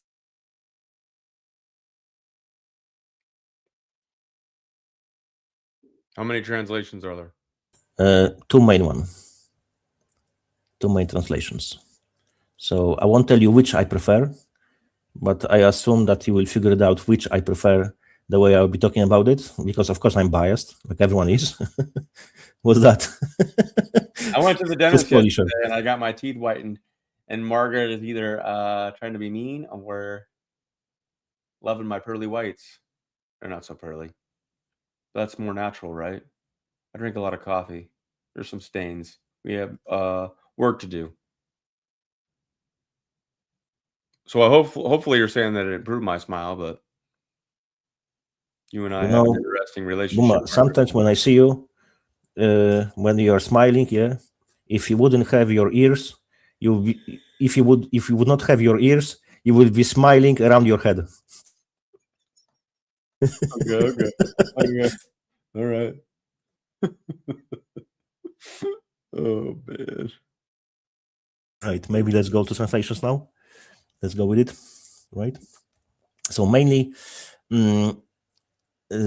translations, the two main translations, I'll be talking about the differences between the Lawrence and the Charles translation. That's the surnames, right? Look, whenever I'll be talking about the so-called authorities, experts, right? Take it as a quote mark, because for me, those people are no freaking good people. I don't trust authorities, right? I just don't. So they always spew a lot of bullshit, a lot of lies. So I will tell you what they claim, so-called authority, right? No, mainly that's coming from the experts, right? Of course, quote mark. Different sources claim, right, that the first English translation of the Book of Enoch, which is one Enoch, right, was published in 1921 by Richard Lawrence. That's the first one, right? 1921, created, made, and published by the Richard Lawrence. He was a Hebrew professor. Did you say 1981 or did you say 1821? 1921. Sorry, Saying, 1821. Maybe I misspoke. 18. I mean, I might not have heard you right. Oh, I could say it wrong, you know. That's definitely a good year. 1821. I could say maybe I said 1921. Yeah. If I did, I'm sorry. Sometimes make mistakes. Yeah. So anyway, if you spot I made a mistake, please correct me. And definitely Booma will spot it because I'm not reading the chat. So Booma will post it, and I will appreciate it if you correct me, because I will make mistakes, definitely. I'm just a human, right? He was the first English translation. He did the first one, huh? Yeah. And I like this one. So second one is good as well, but I will tell you later. No, I'm not saying, because you have to get to your own conclusions. What you prefer, what you don't like, right? And yeah, this guy, he was Hebrew professor at Oxford. Interesting thing is, if you look into the Aramaic in Hebrew, that's the same freaking letters. Hebrew does not exist. It's Aramaic, but because Aramaic and it was native language of Christ, they wanna dissociate the Bible from Christ. That's why it said it's written in Hebrew. Nope, it's freaking written in Aramaic. But everyone will tell you it's written in the Hebrew. Look into letters, the pronunciation. Remember, Booma? I posted before. I think I've sent to you before email with the Aramaic and Hebrew, how the letters look like. Or maybe it was posted under one of your videos. You sent me an email. Yeah. If you can find it, maybe. I don't remember if I played a video of it. Right. Because that would be good now to bring. Is there a video?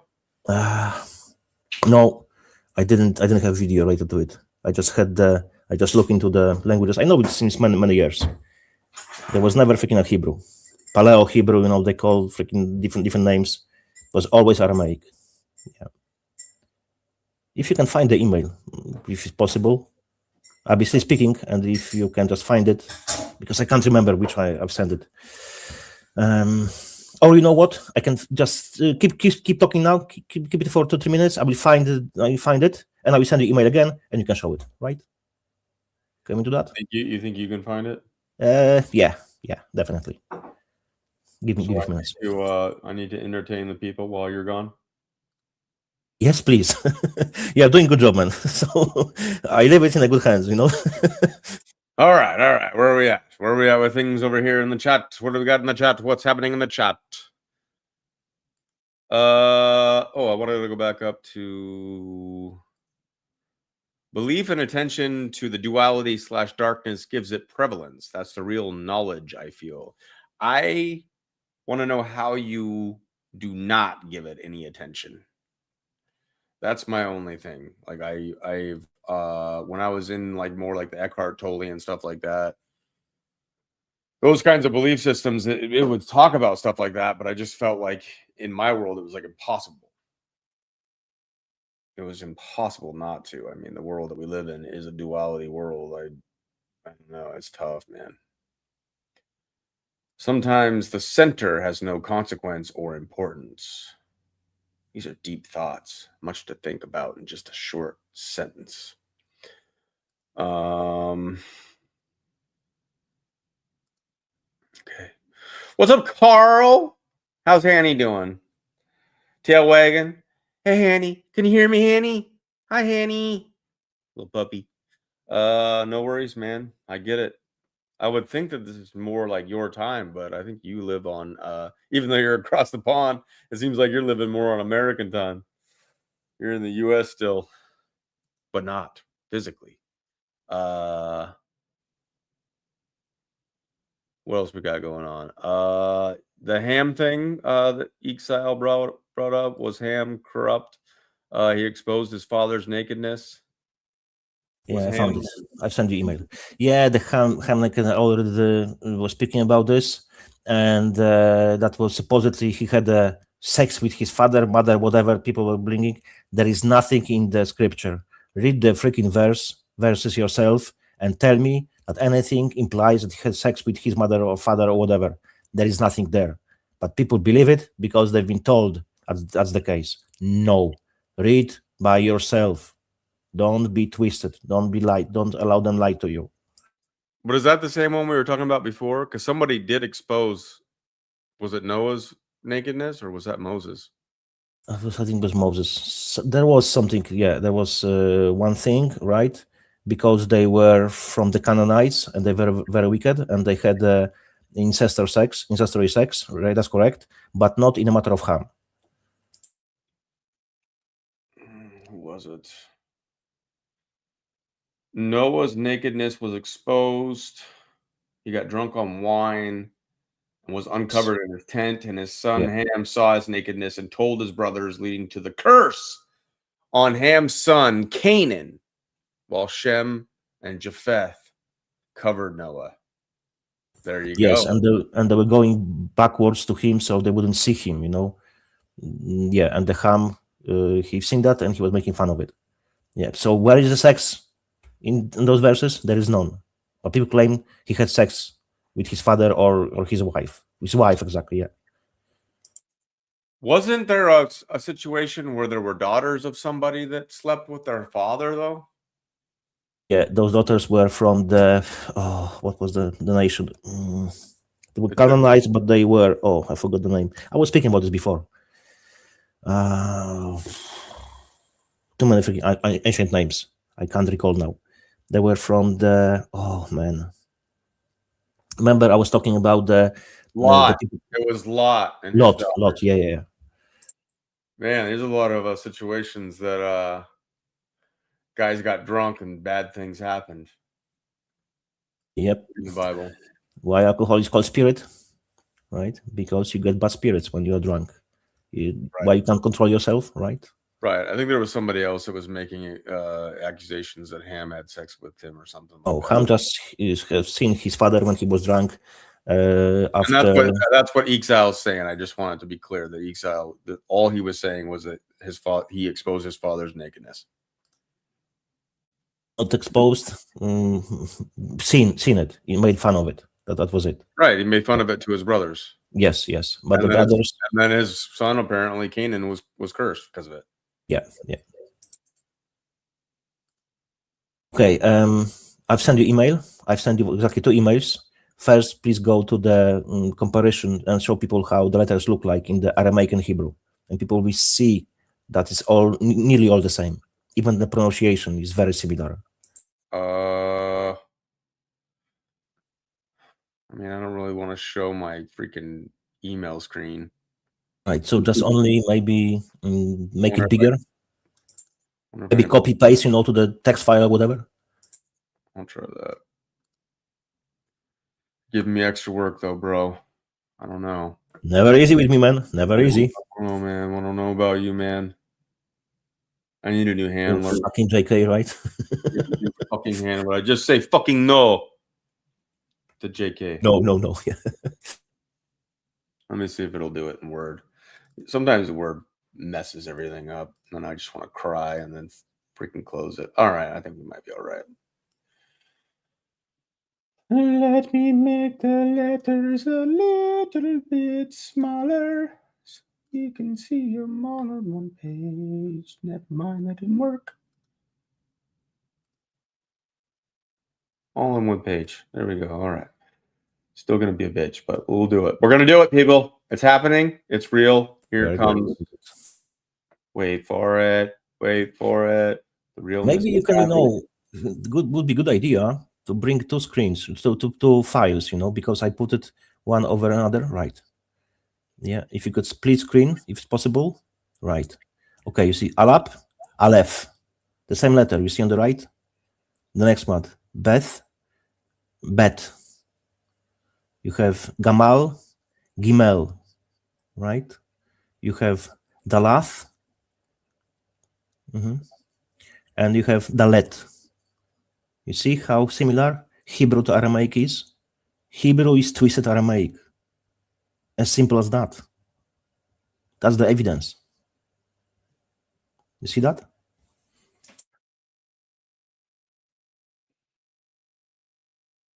I'm not making this shit up. You can even Google that. Probably will give you the same letters, even the AI.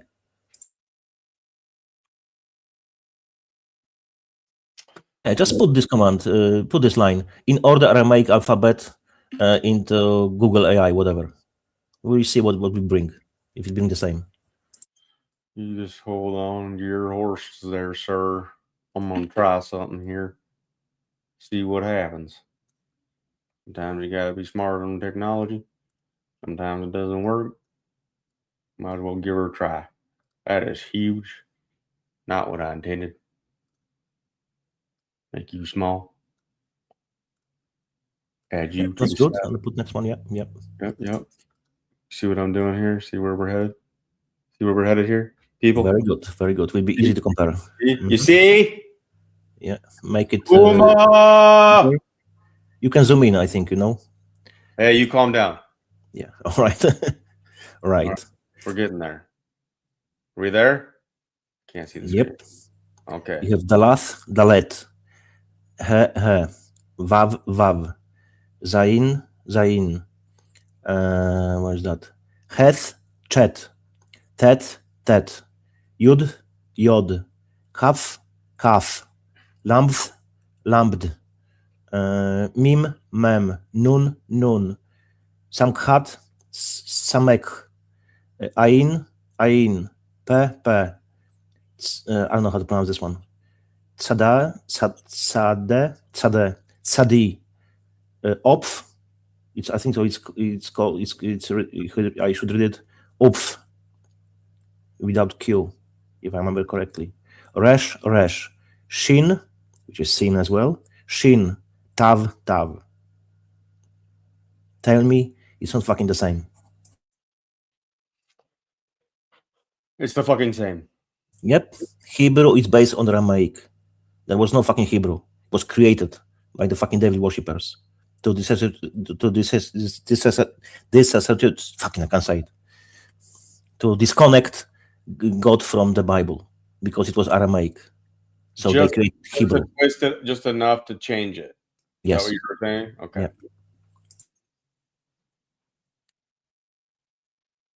Disassociate. I think that's the word, yeah. I still don't understand why it said that Jesus Christ spoke in Aramaic, but they translate the whole freaking New Testament was written in Greek. Why? Because he was from Nazareth. He was Aramaic. That's why, because Jews want to create and said he was a Jew. He was not a Jew. I was saying about this multiple times. Word Jew did not exist in a time of Christ being on earth. In Hebrew, even in Hebrew, there is no letter J. So how the fuck you can say that Christ's name was Jesus? It's not real. That's how we call him. But even if we don't use proper name, Christ knows, Yah knows, that Yahusha knows, that we pray to him. If there is no letter J, how you can say Jesus? Right? You can't.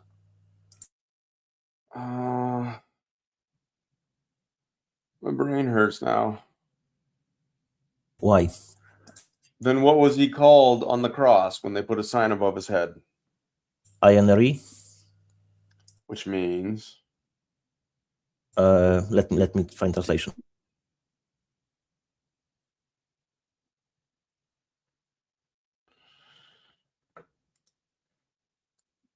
Because this is the kind of shit that makes people say you can't trust the Bible, you can't believe anything it says because this is that. Was I, not J. Yesus, Nazarenus Rex Nadareum. Okay, what does it mean?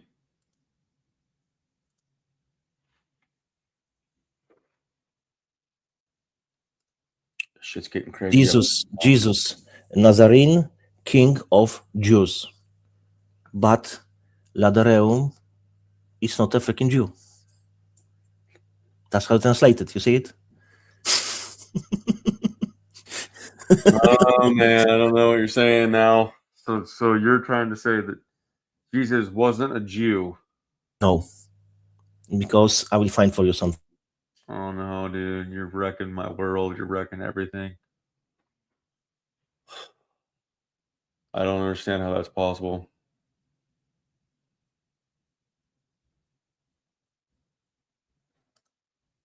Yeah.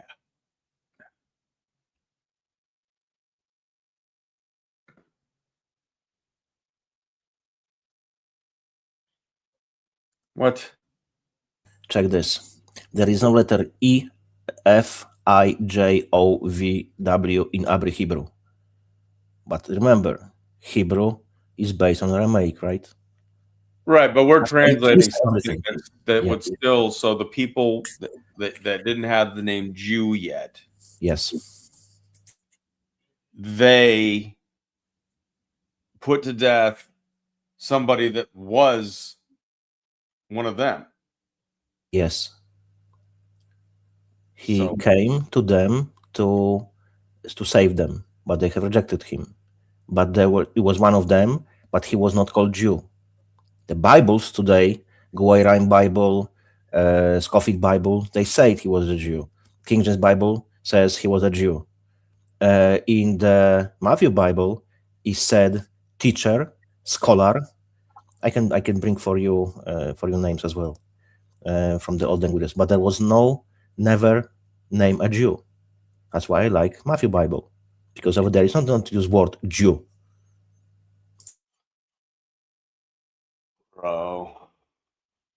You see the deceptions, they are everywhere, and we Right. base our opinions on those. But it's still a signifier of the same people. Yes, Pharisees, mainly the people of the book, the teachers, the scholars. Let me find the words. Take me a while. Give me a second. What?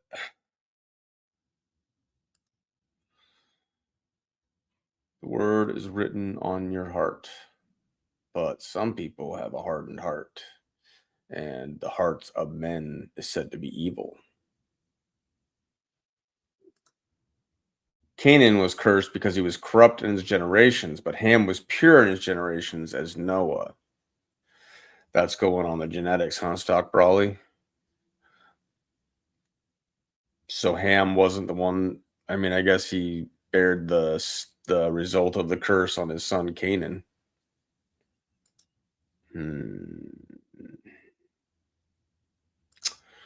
Or it could not be ever. I tend not to believe in the rapture, but that's just me. What the issue of blood was called, I don't know what that is.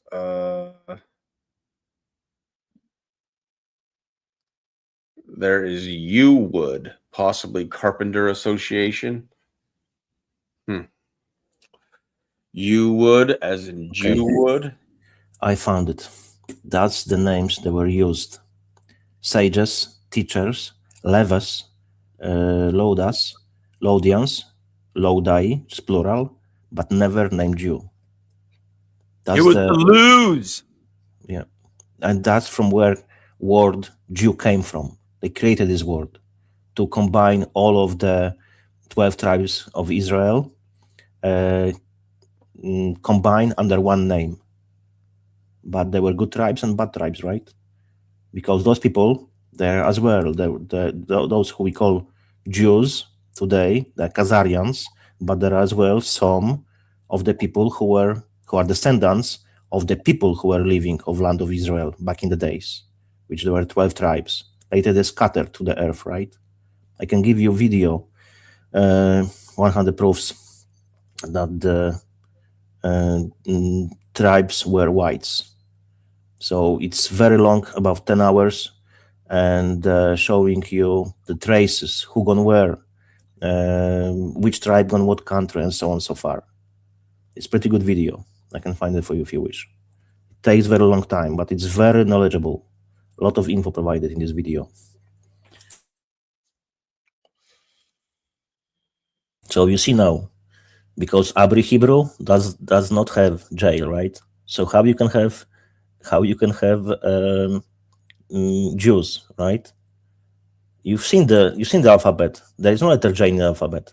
So how you can call them Jews? Yeah, Hebrew, but right? you still call Jesus Christ.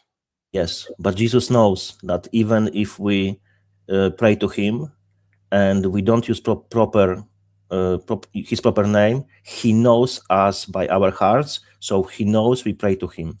It's pretty simple. Right, which is what was it Stack Brawley was or Valerie was saying. Yes, very good. I agree with you, Valerie Smith.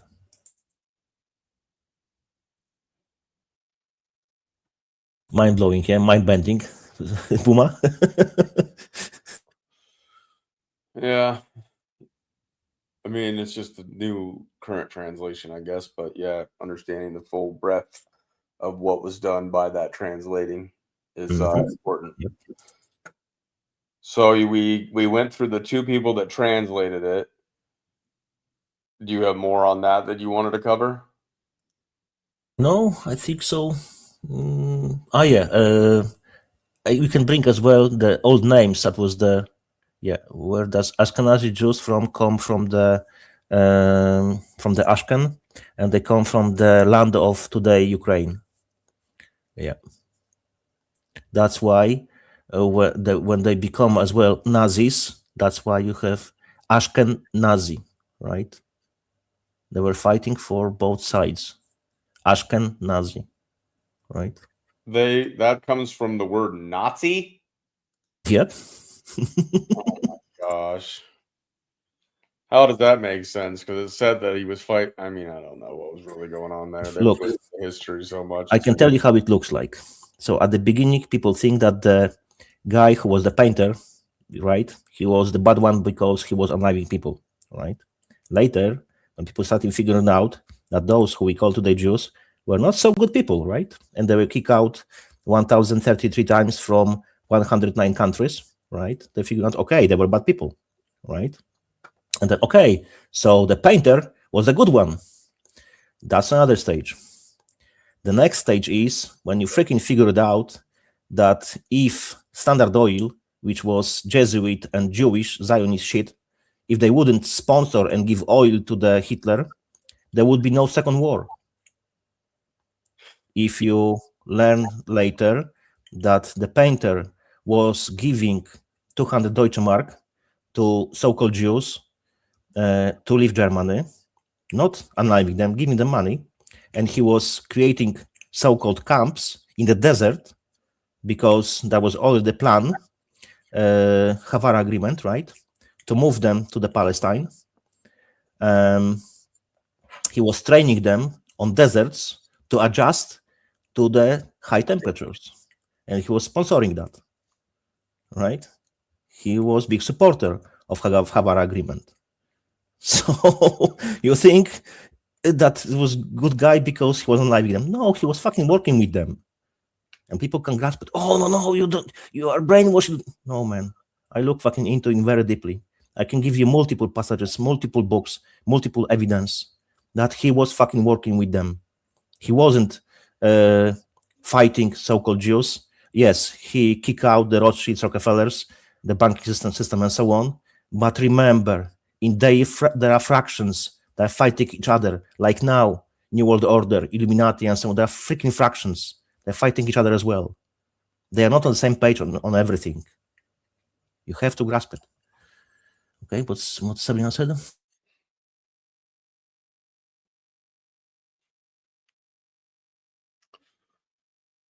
Sabrina's just talking about the you would. Oh, you would. Okay, got you. You would, Sabrina. Talk about you would. Valerie's two-timing us? What? Valerie. Who are you cheating on us with or two-timing us with? Oops.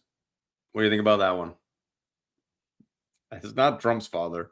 It was said that it was. No, I don't think so. Right? Wasn't it like Angela Merkel or whatever was said to be one of his daughters? I think all of that is just freaking a bunch of psyop. I know lot of. I'm nearly sure that Hitler did not die, and supposedly in the bunker. I know there was Operation Paperclip. What was the name of the guy from the NASA? Jesus, I forgot his name. He was the one who created NASA from the V1, V2, V3 rockets, and he was the one responsible for creating NASA program. and they're creating so-called space program back in the days. Look into Operation Paperclip. Thousands of Germans, Nazi Germans, were moved to the USA undercover, and they were given different names, surnames as a protection. Look into it. Operation Paperclip. Even CIA admits that in their own official pages, right?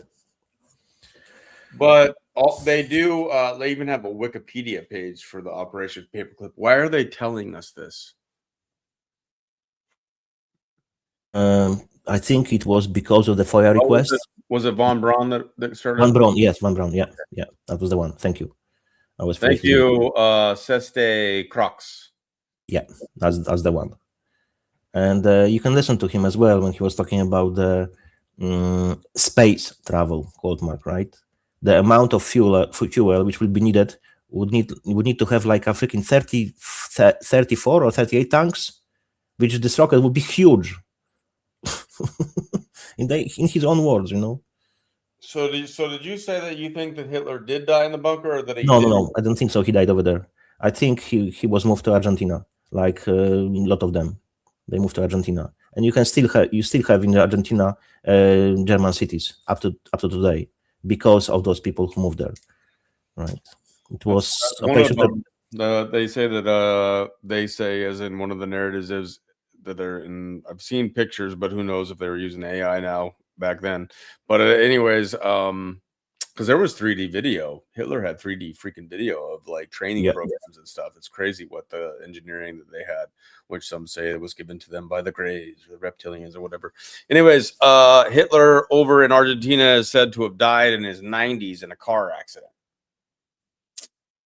This I don't know. Maybe that's possible, but I know. I know. I suspect he moved to the Argentina because there were reports and pretty valid reports. So I don't know when he died. I didn't look into it, but as far as I know, no problem, Sabrina. I like it very, very much. I like to share knowledge, you know. So yeah, my pleasure. It's always my pleasure. Oh man. Did we all of a sudden get an influx of viewers? Yeah, Vril society. Look, if Hitler was Christian, right? Why the fuck he was into occult? Vril society, for example. You have to ask those questions. If he's Christian, he claimed he's Christian. All so-called scientism claimed he was Christian. So how the fuck he was into occult? Because he was not Christian. God means right? God with us. I have seen some videos though where Hitler's like around children and dogs, and he seems to be like they seem to resonate like in a positive way with him. Animals are usually pretty good at detecting evil. However, there's also animals that work for evil people, but it was like friendly, like very strange. Yeah, Hitler, he loved animals. Okay, he made some good changes. I can admit that. For example, people were going to jail if they were making the killing animals or whatever, bestiality or whatever. They were ending up in jail. So he introduced the law related to the animal cruelty. It was a good thing. Vril equals the W band? What? So the Vril thing is all a freaking bunch of shit? On it. Why it's what about the Vril Society? What about the little Vril lizards that are said to have had like proboscises and stuff that come out with Donald Marshall? Oh, Vril was mainly occult society. They were looking for the pike, and looking for the Holy Grail, and all of the sanctified items. They were going across the world, trying to find the occult stuff. You have to look into the bell, because it was a levitating ship, which looked like exactly the bell. They were very far ahead in matter of technology, and because they were in the cult, my assumption is they were in cahoots with the fallen angels and demons. What's up, Nagi? Where you been, bro? Didn't get your notification again? I'm assuming you're talking about when there was no punishment. You're talking about Nuremberg. That was a whole farce, right? Nuremberg was a farce because 95% of prosecutors, they were Jews. Only few non-Jews prosecutors. And they created all these freaking holocaust that he killed 6 million Jews, right? If you look into official numbers, even into official Jewish encyclopedia, you will find that before Second War there was no 6 million Jews across Earth, even if it was, and they were scattered. So how the fuck you could kill 6 million of them if the total number was below that? That's one thing. And how it's possible that if 6 million of them died, which would make all of them, how it's possible that after war there were reparations paid in number of, I believe, 7.5 million no matter of people who claimed the reparations. So if 6 million of them died, so how the fuck they paid reparation to 7.5 million Jews after war? Make it make sense. Right. We got multiple things going on here. I do not believe that JK is a Trump-loving anarchist. Yes, I am God Loving Anarchist, yeah. Trump-loving anarchist. No, fuck Trump. What's the name of the chick that they always say had the long hair and that was doing like that's the whole story behind the Vril, and like they were like using her like to communicate with the spirits and get answers and all that kind of stuff. I can't remember the name of the woman, but there was a whole group of them. There was just one that was like specifically named to be the primary. That's part of the psyop of that whole thing. But that is a interesting idea, is that Vril was a bunch of women talking to supercomputers and calling it a cult. So they weren't talking to demons or spirits or whatever. They were talking. Sabrina, I think it's deeper than that, because when they were in the underground, they had to sign the documents. They cannot. Yeah, right. They had to sign the documents under heavy punishment. They cannot say name Jesus, even when they were swearing. They could not bring Jesus' name at all. They could even die if we do that. So we know how demons react to Jesus and Jesus' name. So my assumption is they were freaking demons. So maybe supercomputers as well, but definitely demons, 100%. Oh, snap. Somebody made a freaking video off of that thing. Okay, so hold on one second. We're getting this Trump is Jesus thing is coming from a picture that Trump actually himself put out on Truth Social. Oh yeah, I've seen the picture, right? Right. And then back here you can see like a freaking demon and whatnot. And Trump was trying to say, "Oh, I thought that made me look like a doctor and that I healed." Yeah, like a healer. Yeah, not Jesus. Flabbergasted, right? Somebody made a video here. I don't know if there's any sound, but watch this. Your reckoning has come. What is this?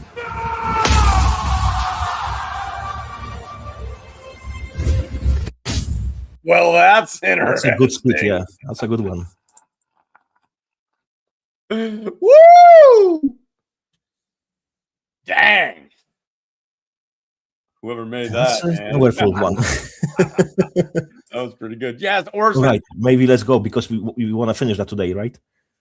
What else is there? Oh, I'm just talking about the translations. I just started with translations.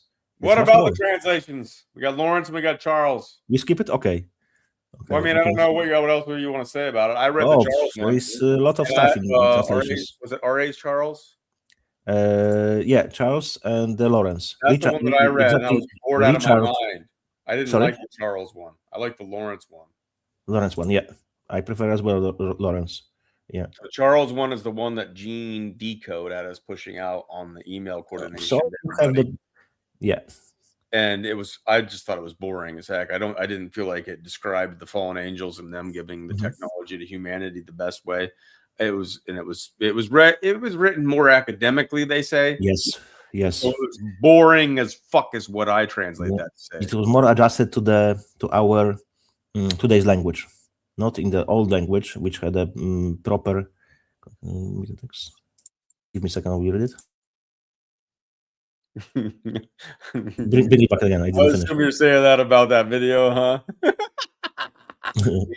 Dorian, could you please bring again what Sabrina wrote, please? Dare you stop me as I scroll through the channel? I don't even know what you're talking about. This one?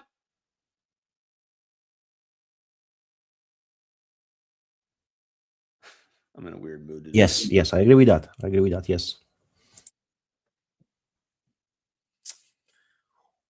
Okay. The Vril, and there was another one society. It was much more occultic. I freaking forgot the name because Hitler was very into occult. Jesus, I forgot the name. Are you guys this video making the rounds?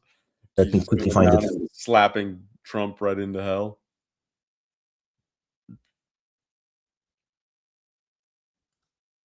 Yeah, I don't really want to go into the translations much. I think they're boring, but I would but you can describe a little bit of the differences, I guess. I felt like the Charles was more entertaining in the sense that like it depicted it in a way where the imagery popped out more as to what was going on, while the other one was dull and boring and I didn't even read it. Like this is so Yeah. boring. I remember the second one was Tool Society. Colorado. He's from Colorado. Colorado, okay. Dorian is from Texas. What? Ah, okay. Colorado, a little bitch. Colorado. So the second one, society, was Thule Society. That was the very occultic one. That was the huge one. The what? So, Thule. Let me write it down. Right. Thuel. Yeah, E. Oh, that one. Yeah. ULE. Yeah. Yeah. So you think Hitler did do some good things, but there were factions. Do you think he folded in the end? Because how can he be so retarded to send the tanks that he sent towards the Soviet Union? I know the United States got involved and that fucked things up too. But and then you had General Patton say we backed the wrong side and ended up dead like 2 weeks later or some shit. Yep. But do you think that that Hitler folded and chose like the? Because I mean, they would have killed him otherwise, right? If he didn't do what they said. Look, it's all you have to remember. It's since always divide and conquer. One side good, one side bad, and later you find out, oh, this side was good, this side was bad, this side was bad. It's always divide and conquer. What happened after? I just think it's all bad. Yes. From my perspective, and then the bad guys write the history books. But what I'm saying is, do you think that Hitler was actually trying to do mostly good for Germany, and then fucked things up in the end on purpose, and then got a ticket to Argentina to live out the rest of his life while people suffered in Germany, and now the Nazis. And he was part of the agenda.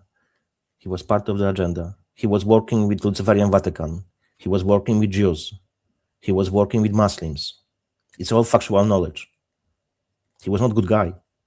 Even if you think because he was online. I don't think any world leader is a good guy. I just don't think they're allowed to be good guys. And if they're a good guy, then they get taken out. Or if they try to do good things, because the argument is that Saddam Hussein tried to do some good things for his people. And I was like, all right, you're done. And then Gaddafi tried to do some good things. Oh, okay, you're done. And Gaddafi did a lot of good things, to be honest, because Libya. They're not good people. Let's be clear. They killed a lot of people and did a lot of evil shit too. That's true. But what I'm trying to say is, do you think that he had the plan the whole time to do what he did, or do you think something happened and he made a deal and then? No, the plan was since very beginning the same because he was part of the agenda since very beginning. So Hitler just accepts that forever they were going to use his name to be basically synonymous with Satan. When he didn't even kill more people than I don't think so. Stalin or fucking Mao or some of these other murdering sons of bitches. I don't think so. He even considered that. You have to remember that when Holocaust came to the picture, they demonized him, right? Right. Why would you want us? I mean, unless you're forced to, I guess, if that's just the role you're going to play, because it's starting to look like Trump. I mean, Trump is even getting hated by his so many people are turning on Trump because they're seeing how obvious it is, and it's like he's not even trying to hide it anymore. Look, we have to look at this from the logical perspective. How you can predict that your name will be demonized? How you predict, for example, that some people will demonize your name? Well, that's what I'm asking you, though, because you're acting like it was a script that he just fell in line with. But that's what I'm saying. Why would he sign on to be like, okay, I will be the most evil name in history? He didn't know that he would be the most evil name. They depicted him as such. That's my perspective. So, okay, yeah, I agree. He was doing a lot of good stuff for the Germany. But he 100%. if he lived into his 90s, he literally watched the world hate him more than anyone else when he didn't even do the things that they're claiming that he did. Like, he did bad things, But he didn't kill 6 million Jews. Of course not. 100% not. Roughly, as I recall, JK with the black pill. No, I'm not black pilled. I'm not white pilled. I'm not blue pilled. I'm not red pilled. I am God pilled. That's a huge difference. Yep. Black pilled sees everything in the black colors. I know who is ruling, and I could do nothing about it. Nope. I can do a lot about it. And I'm not black pilled because there is next step, which I created myself. It's blue, red, black, white, and God pilled. God pilled is my own creation. Yep. I watched the Europa series too, which is super long, but it makes a lot of good points. I have this video as well on my channel, The Greatest Story Never Told. I have like 3 versions, I believe. Right, but you still think that Hitler was evil? Yes, because every man or woman who is going to kill another people, another men and women, is evil. Everyone, no exception. It's tough though, man. If you rise to power in this world, I mean, like I said, man, there's some journal shares in that seem to be legit, where he tried to do his best to avoid war, and then they would go into places like the Polish, I think it was, would come into certain, I don't know, the people that were Germans that went into Poland or something like that were getting like murdered, women were getting raped. No, that was propaganda. How do you know? Because I'm quite old, and I have knowledge from my father and grandfather who are living to this time. Okay. Propaganda. I'm not saying that there were no accidents and situations like that. Of course, they were. Always happens, right? Everywhere. But generally speaking, there were accidents, very minuscule percentage. But they created Accidents. not accidents. It is said, but people are living everywhere, right? In the documents, it's saying that they provoked him into the war by doing these things. No. Some people died, right? Some Poles were killed on the German land as well. And some Germans died on the Polish land. That's true. That's historical knowledge. But because there were situations like that, they highlight it and they make it much bigger than it was. And that was justification. Remember the freaking Reichstag, fire in Reichstag? Operation False Flag? That's how they operate. So you cannot make someone to kill people. It's his own choice. So whoever you can make somebody to kill people, bro. Come on.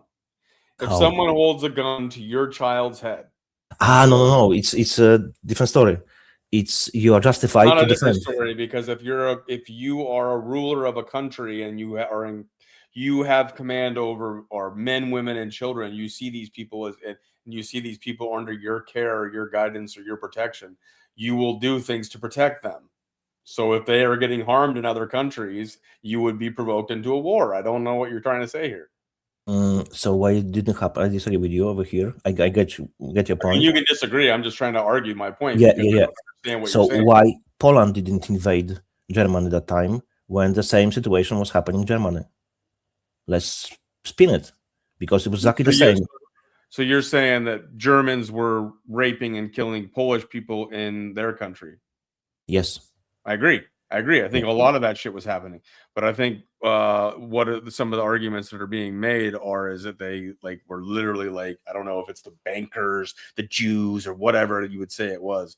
They amped it up to do everything they could, because it was said in some of the documentation that's shown, like in the Europa series, that Hitler even wanted to take all the Jewish people in Germany and move them to this fucking, I don't know if it was just a piece of land.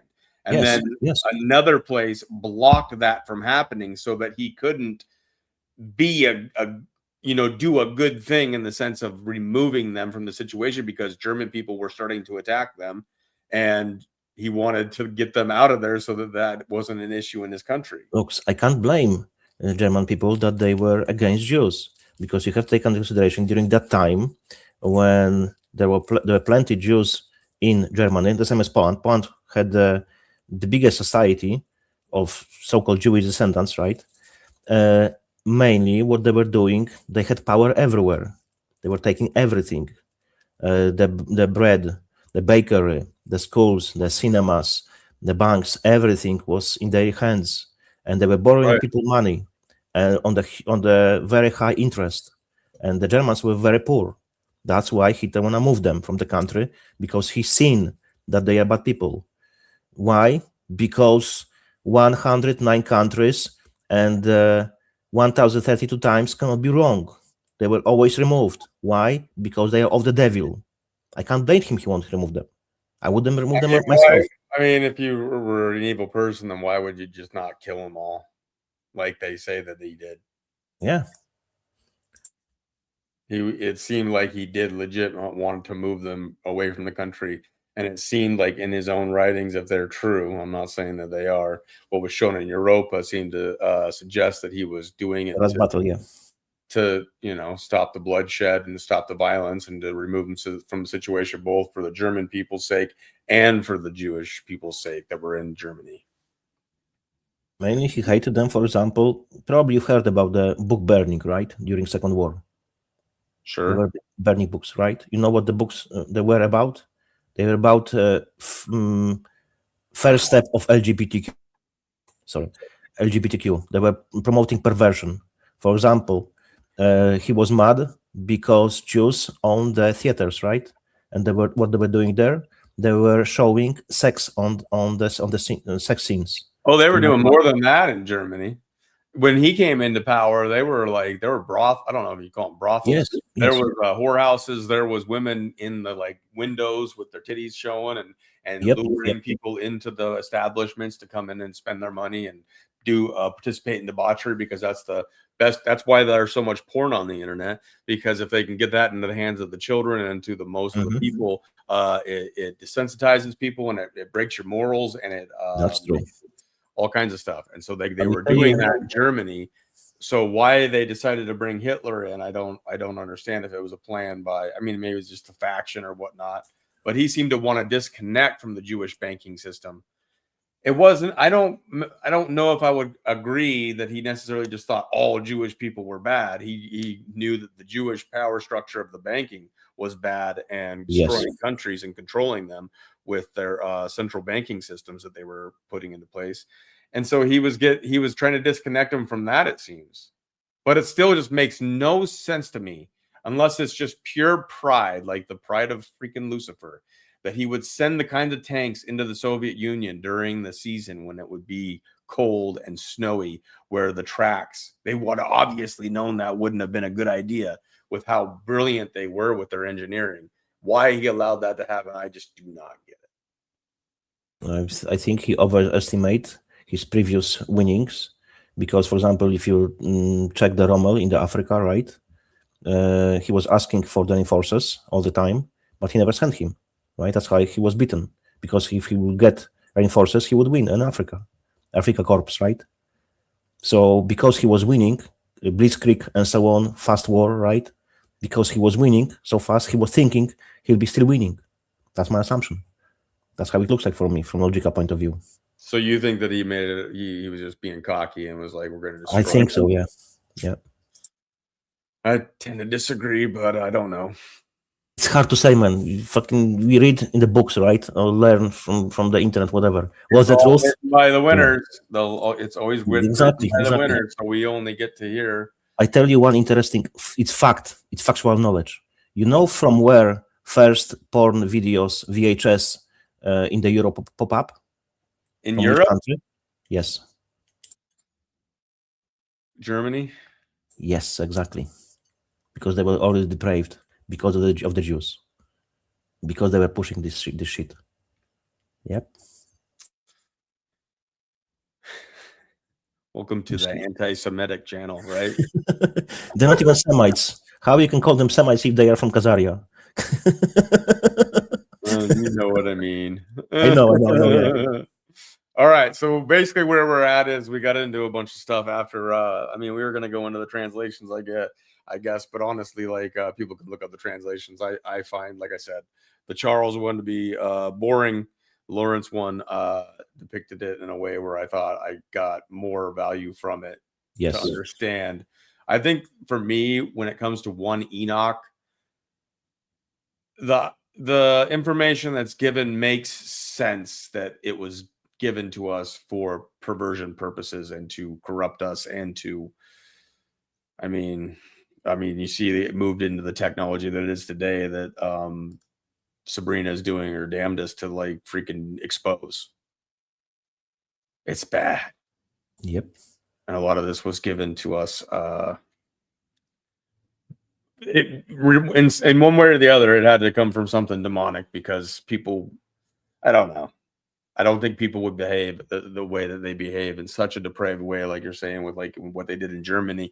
It's like the color revolutions, the thing that they do to disrupt cultures and people groups now on a scale going back in time. It's like the same playbook, so you can just see it getting replayed over and over again, and so you can surmise that if you go back in time, it's the same satanic playbook, or whatever you want to call it, the same demons, the same evil, the same thing that makes humanity evil, or certain parts of humanity evil, is corrupting the rest in the same ways that we see today. So because they are in position of power, I agree with you. You know what I will do after this stream?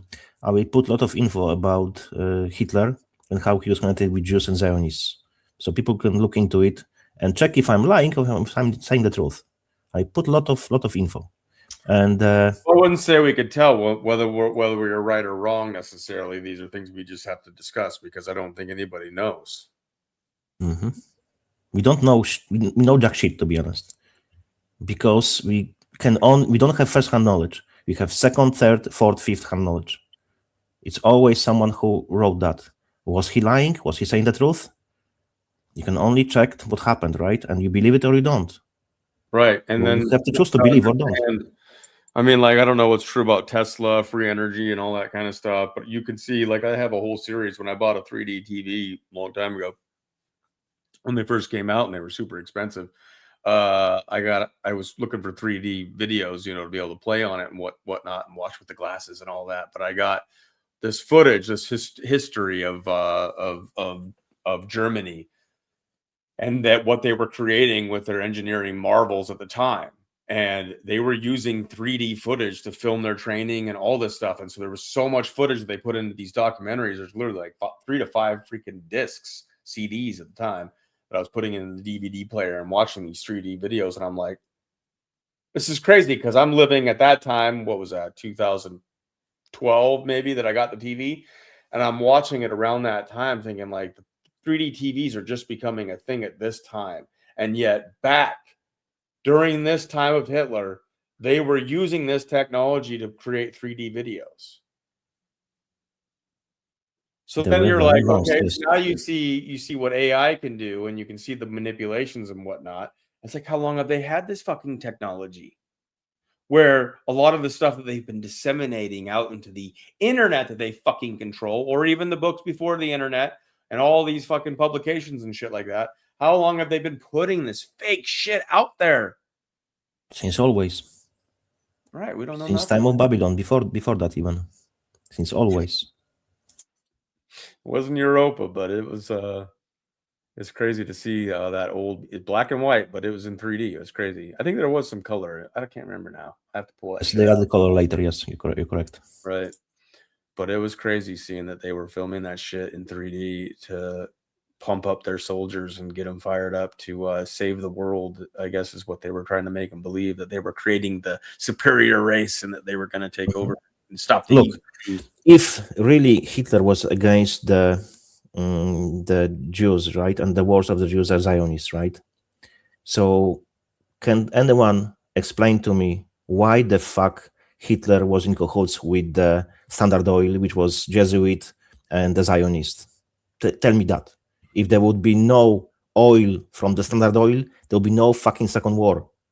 So if he was against them, why the fuck he was working with them? Can you provide answer to this question, please? I mean, I don't know nothing about that, so I don't know how to answer it. But that's what I'm saying. It's always what's your proof of that? Just because they were able to fuel the engineering marvel that was Germany. They had to have oil. They and were stuff. giving him shitloads of oil, petrol, shitloads of Who was? The Jesuits? Standard Oil, American Standard Oil, which was owned by the Jesuits and Zionists. And people saying, "Oh, Jesuits, Zionists, they hate each other." It's fucking bullshit. They're working together. It's always divide and conquer. Oh, Jesuits are Christians. No, they're fucking Catholics. Big difference. And they're Luciferians. Jews are Luciferians as well, Satanists. They're working fucking together because what combines them, it's love for the money and their evil spirits and their gods. Even if you listen to rabbis, the high ones, they tell you that they pray to the deities to open themselves, so they will speak through them from their own mouth. They say that they're opening themselves to the fucking demons when they are preaching to their congregation. The demons speaking through them. It's fucking from their own mouth. So how evil you can be? You have to be to fucking do this kind of shit. Right, but it's the Talmudic Jews, right? The ones that follow the Talmud. There is no Jew who is not Talmudic. All Jews are Talmudic Jews. I don't agree. Show me one Jew who does not follow Talmud. There are Jews that don't even prescribe to like religion and stuff. They're Okay, so it's like a Christian can be born into a Christian family and be he's like, not Christian then. The same as Jew. Look, I get it. We are getting a bit confused. If so-called Jew does not follow their ways, their religion, he cannot be called Jew. It's as simple as that because there is no like a Jin Jew, whatever, because they are across the earth, right? That if so-called Jew does not follow their religion, he cannot be called Jew. The same as me, as I would not try to follow God's word, I could not be called Christian. It's very simple. So even if you think they are Jews because they were brought through his mother, because you inherit your so-called Jewishness, right, from your mother's side, you are called Jew, but you do not follow their laws, you can't be called Jew. Yeah, but I mean, if you're born from a bloodline that is a Jewish bloodline, you're still a Jew, even if you don't practice the religion. You are called Jew, but Jewishness, it's religion. It's not a gene of Jew. If yes, you're correct. If you're, I don't know, man. You see those noses of stuff of people like there's the Ashkenazi European Jews that don't look like the Jew that has like the nose or whatever. Yeah, I know what you mean. But there are still people like this is the thing. I don't jump on any of the bandwagon of kill all the Jews or any of that kind of stuff. No freaking way. Like I don't think I think the people that follow the Talmud and that are like serious about what its teachings are and they believe that shit, like they are of Satan. That's the way I look at that. Yep. But I think there's a lot of people that don't follow the Talmud, but they come from a Jewish heritage. They consider themselves Jews. They are atheists. I don't think that they need to die. Mm-hmm. But those Jews are being killed by other Jews, right? Those Jews are what? Those Jews are being killed and unalive by other Jews. For example, the Jews who are standing against the Zionism, for example, against the attack on Iran, attack on Palestine, and so on, they're being killed by Zionists. And there's people, I don't know, like what is the other, like what are they following? If you're not following the Talmud, there's still people that are practicing some kind of Jewish faith. Is it Judaism? Yes, Judaism. But each man who call himself, each man and woman who belongs to the Judaism, all of them, no exception, to be in the religion of Judaism, you have to follow Talmud. No exception, man. If you do not, you cannot be considered Jew. They tell you this themselves. So do they just have like a softer view of it? Kind of like a Muslim that doesn't get into the extremism of wanting to do the terrorist kind of stuff, and they focus on the love aspect of their religion? He cannot be called Muslim. Because if you do not follow Quran, which teaches you that you have to subjugate your neighbors, you have to become Muslim. If you don't, you have to pay jizya, which is tax, because you are not Muslim. If you're not subjugated, and they don't do that, they cannot be called Muslims, because they do not follow Quran. That's why. Some of them practice aspects of the Quran, just like there's Christians that only prescribe to the nice things. They think of Jesus as like a hippie do-gooder that did no harm or whatnot. When I don't see it like that, I think he was a warrior, but he was meek and he had control over his rage or whatever it would be, because God is very angry with sin and the evils of the world. Can't tell me he's not. So for Jesus to have the meekness and control over his anger, even though he flipped over the tables and called people like they were hypocrites, right? Righteous indignation. I agree. There's people that would call themselves Christians that don't prescribe to any of the bad in the Bible. Yes, but look, if someone describes himself as something, right? For example, man supposedly changed his sex, right? Now he's a woman. He calls himself a woman. Is he a woman? He is not. The same as Christian. If Christian does not believe that from where Christianity comes from Christ, right? If so-called Christian does not believe Christ is God, can he call himself Christian? He can't, by definition. The same with Muslims. If they don't follow to the dot their book, which calls to subjugate and kill infidels, then they can't be called Muslims. The same Jews. If they don't follow Talmud, they can't be called Jews. That's the same, my friend. It's okay, it's the same. I know it's mind-bending, but that's how it is. I mean, it's not mind-bending to me. I just disagree completely with you on that. I think you're taking a very extreme position on that. I respect your position in the sense that that's your choice to make and the way that you view it. But I would not be so black and white. There's so much gray in this world that I disagree. Look, if they don't follow their book, so many they are atheists because they do not follow their book. Can be Christian called who is not reading the Bible, not following the Bible. Can he be called? Can he call himself Christian? They'll call themselves Christians, is what I'm saying. You will say they're not an actual Christian. I get that. They call themselves. They will call themselves Christians. Yes. There will be Jewish men that have the little curly hairs. Yes. They wear the hats and all the whatever that shit's called. But if they don't, and they don't want to kill people because the Talmud says there are those people that exist. JK. Exactly. I agree. They with you. They call themselves Jewish. Yes, but calling yourself. Are you saying they need to die? What? Are you saying they need to die? Those, no, because if they do not follow Luciferian Talmud, they're not Jews. They cannot call themselves Jews. Because those who follow Luciferian Talmud, they have to be get rid of. You're telling them what they can do, what they can and can't do. By their own definition. Because those who by follow their definition or the definition of the elite psychopath satanic Talmudic Jews. It's one and the same, to be honest. Not to me. Not to me. I don't draw the black and white line in the sand so easily. For me, it's a easy. lot of different levels to this shit. Look, I gave you the example, right? The man supposedly changes his sex, cuts his parts, right? And he calls himself woman. Is his DNA a female DNA or male DNA? It doesn't matter how the fuck he calls himself. Yes, he calls himself a woman, right? Is he a woman? It's a bad example on this, dude. It's a horrible example. I hate your example. I'm trying to show you how it operates. I really listen to them.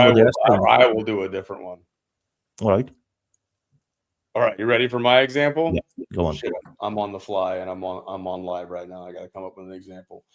I decide that I am part of the beard clan. But then one day I trim my beard to half the length of the beard. Do I still get to be part of the long beard clan? No, you'll be beard clan, but not long beard clan, because probably they are sizes, yeah, and lengths. But I'm on my way to still growing it back out. I just needed to trim it. So then you become again part of this club. When you have long enough beard, right? So when they come to kill the long beard clan, I just trim it a little bit, and then I'm good. You don't kill me. But then I grow it back out to the long beard clan after all the death and murder is done, and I'm good. They will find you again and kill you. That was a horrible example. Damn it. Kind of, yeah, but I gone with it. Hey, give me another one. Well, I mean, Okay, think of it. I'll Someone give you give me a example. fucking example of what I'm trying to say. And if you all hate me, then you can hate me. But I just do not agree that you're either an evil Talmudic Jew or you're not a Jew. I just fucking don't agree at all with that assessment. But show me the so-called Jew, the example, who is not following the Talmud. I'm sure I could meet a lot of people. I'm sure there's a lot of really nice people out Right. there that follow the certain aspects of their religion, but don't prescribe to the extremist view. So remember what God said? You cannot be lukewarm. You are hot or cold. So there is no lukewarm Jew.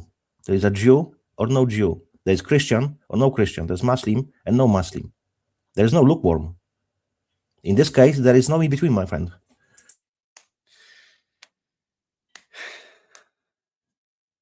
No, you have different perspective than me. I have a very different perspective of you. I just can't think of a damn good fucking example that I'm trying to explain to you to help you understand. I'm extreme in what I say. You are extreme. Yep. Do you think it's possible that the Earth can be both flat and a little bit like oblongish? You know, we have valleys, we have mountains. Yeah, of course. But is there an edge you could fall off of? No, you cannot fall off of the edge because there is firmament. So there'll be a point where you're just like bonk. Oh Yep. shit. Yep. Bonk. You can't get there. Bonk. Bonk. Bonk. You'd be like a fucking mime where it's like an invisible wall where you can't get past it. Yep. That's what Bible says. You cannot get there. You cannot pass it.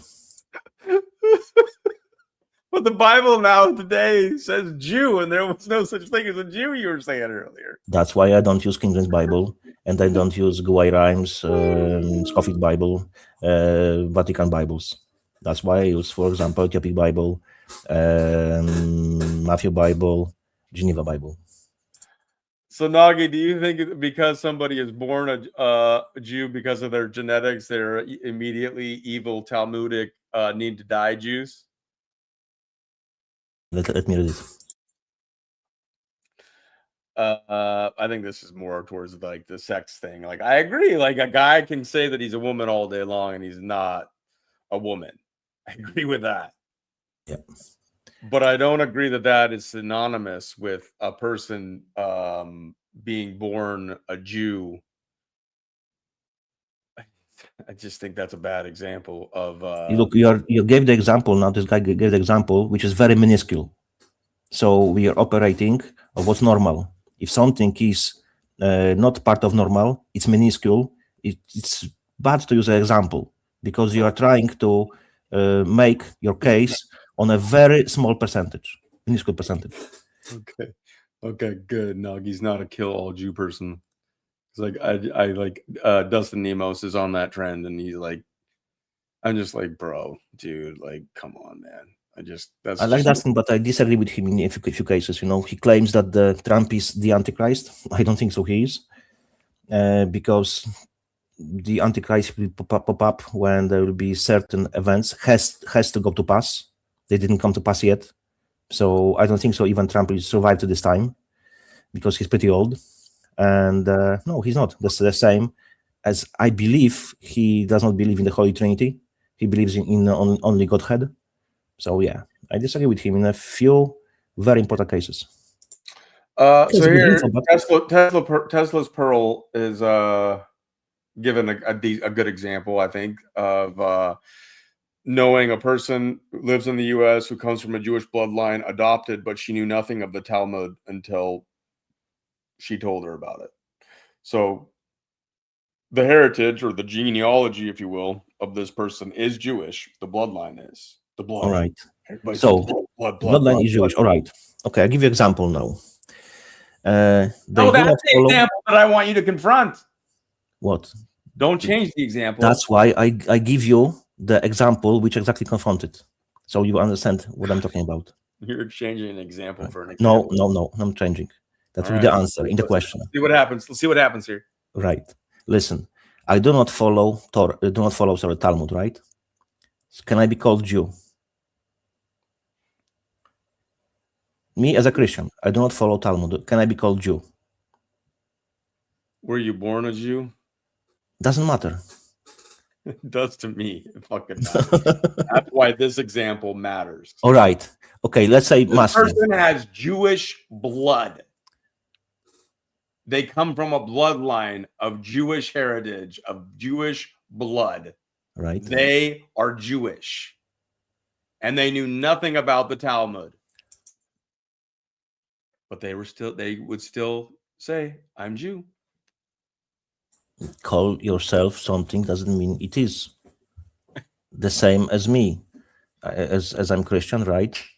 And I do not follow Quran. Can I be called Muslim? Can I believe in Islam? I can't. Because in a matter of faith, it's a bit different. Their base, to call them Jew, is faith-based. Not even bloodlines. It's faith-based.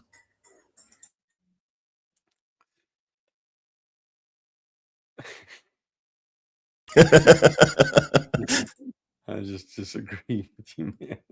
And just so everybody, was there anything else you wanted to share on 1 Enoch? Yeah. Let's go back to the how long we have.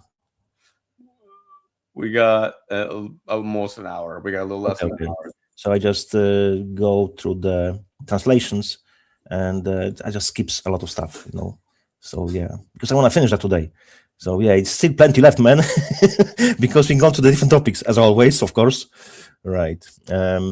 Okay. So according to experts, again, experts, right?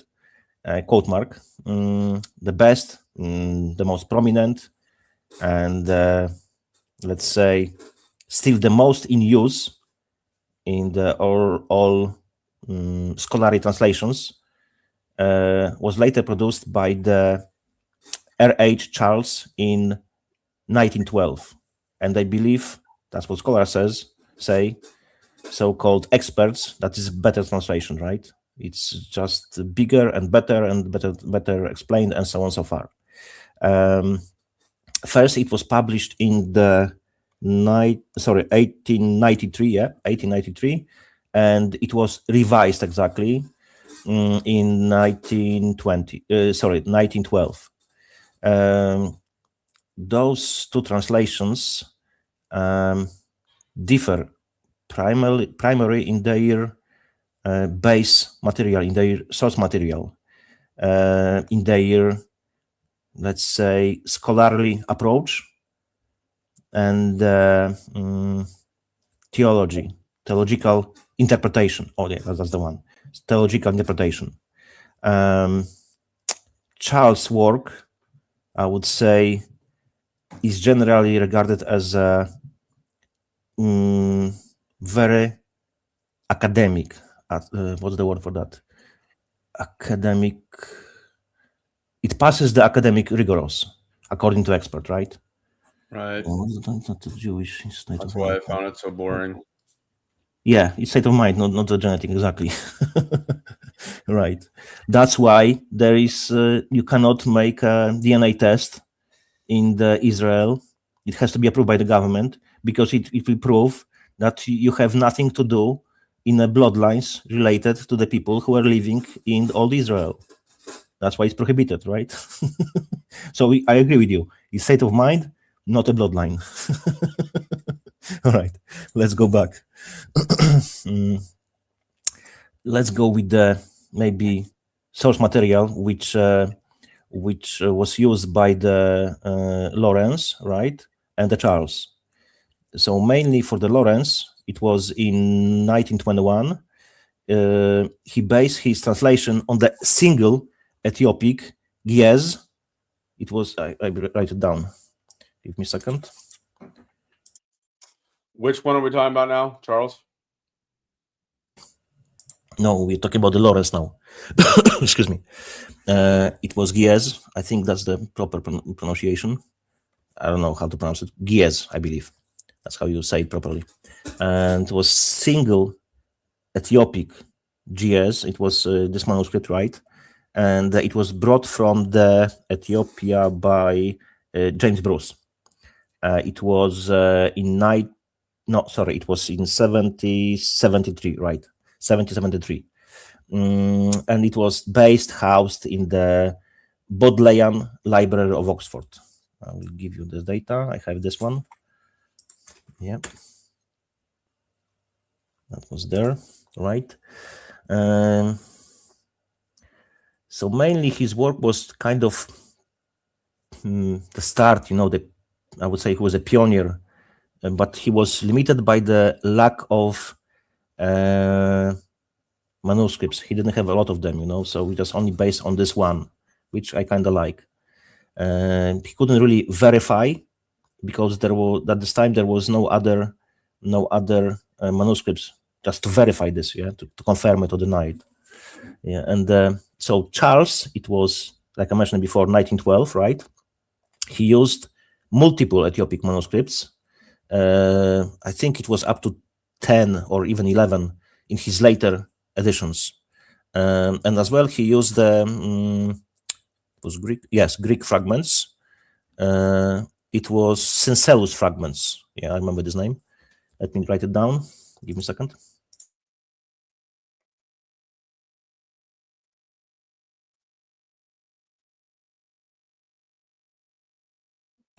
I think spelling is proper. Since that's the one. Yeah, he used this one. That was the Greek ones, the Greek parchments, fragments, and so on, even on the stone. And it was discovered in the interim kind of transition period, right? So it was planted. I cannot tell you, so if it's real or not. This supposedly allowed Charles to correct errors, which he found in the single manuscript approach, which was from the Richard Lawrence side, right? So their approach, scholarly approach, and their notes, what they did, right? So Lawrence, it was 1821. He provided a more literal translation, so more exact on words, right? He retranslated as it should be translated of this one single manuscript he had, but he didn't have the kind of critical comparison, to the let's say to all the apparat, of the modern scholarship. I would say this way. Comparison to the apparatus of modern scholarship. Yeah. Charles in 1912, he provided a really comprehensive critical edition, right? There were variants between the Ethiopic and the Greek, right? And he was trying to kind of discover, reconstruct the original text. So he was trying to reconstruct, If you try to do that, it means you are missing something. You have gaps. So you are filling up the gaps with your own thoughts and you think what should be there. Is it correct? Very hard to say. Yeah. Exactly. The 1912 was the final, kind of finished book, let's say, most refined work, right? Just he ended up that time everything. In a matter of translation style, right? Translation style, Lawrence, it was in 1821. He often goes to the 19th century, kind of like a formal Old English, I would say, archaic English style, right? Like in the Matthew Bible as well, archaic Old English, right? Which is hard, Booma, right? It's hard to kind of read it. Yeah. It's impossible to read it. Not easy. Right. Just try to read one sentence. You got to look up stuff and try to figure out what the heck it's talking about. Yeah, you have to get used to it. Yeah, it's very, very hard at the very beginning. It was as well a bit kind of similar to the old King James Bible. Polish Jews name. No. Do you have a Jewish name? Don't lie. No, Janusz is... We've been playing this whole time, everyone! Tarnowski, yeah. All right. There were a lot of Polish Jews, so, and they have Polish surnames. So Tarnowski, Tarnowska, it's literally a Polish surname. So yes, they were Polish Jews, they had the Polish surnames. Mainly they changed their Jewish surnames to the Polish surnames, so yeah.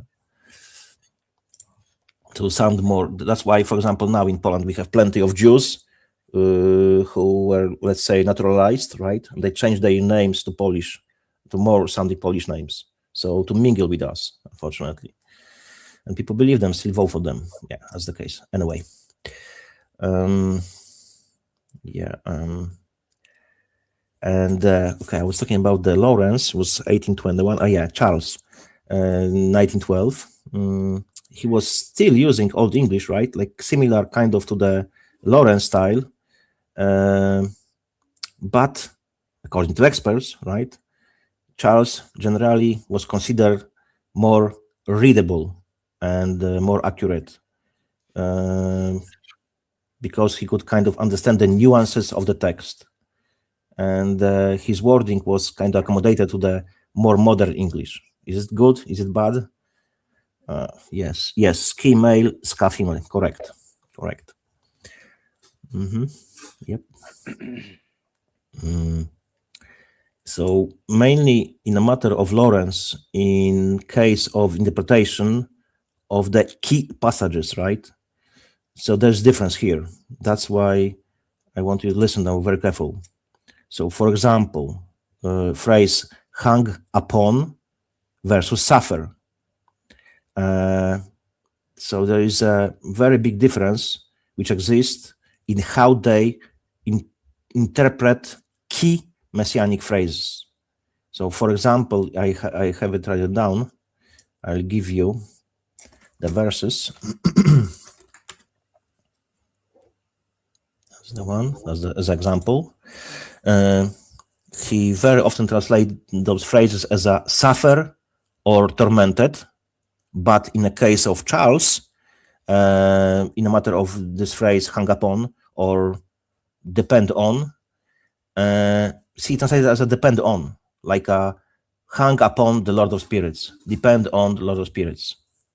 So yeah, there are differences, they have different approach to it and they differ in the way they translate it. I prefer the original one, to be honest. Let's say that there was a case in a matter of theological bias, right?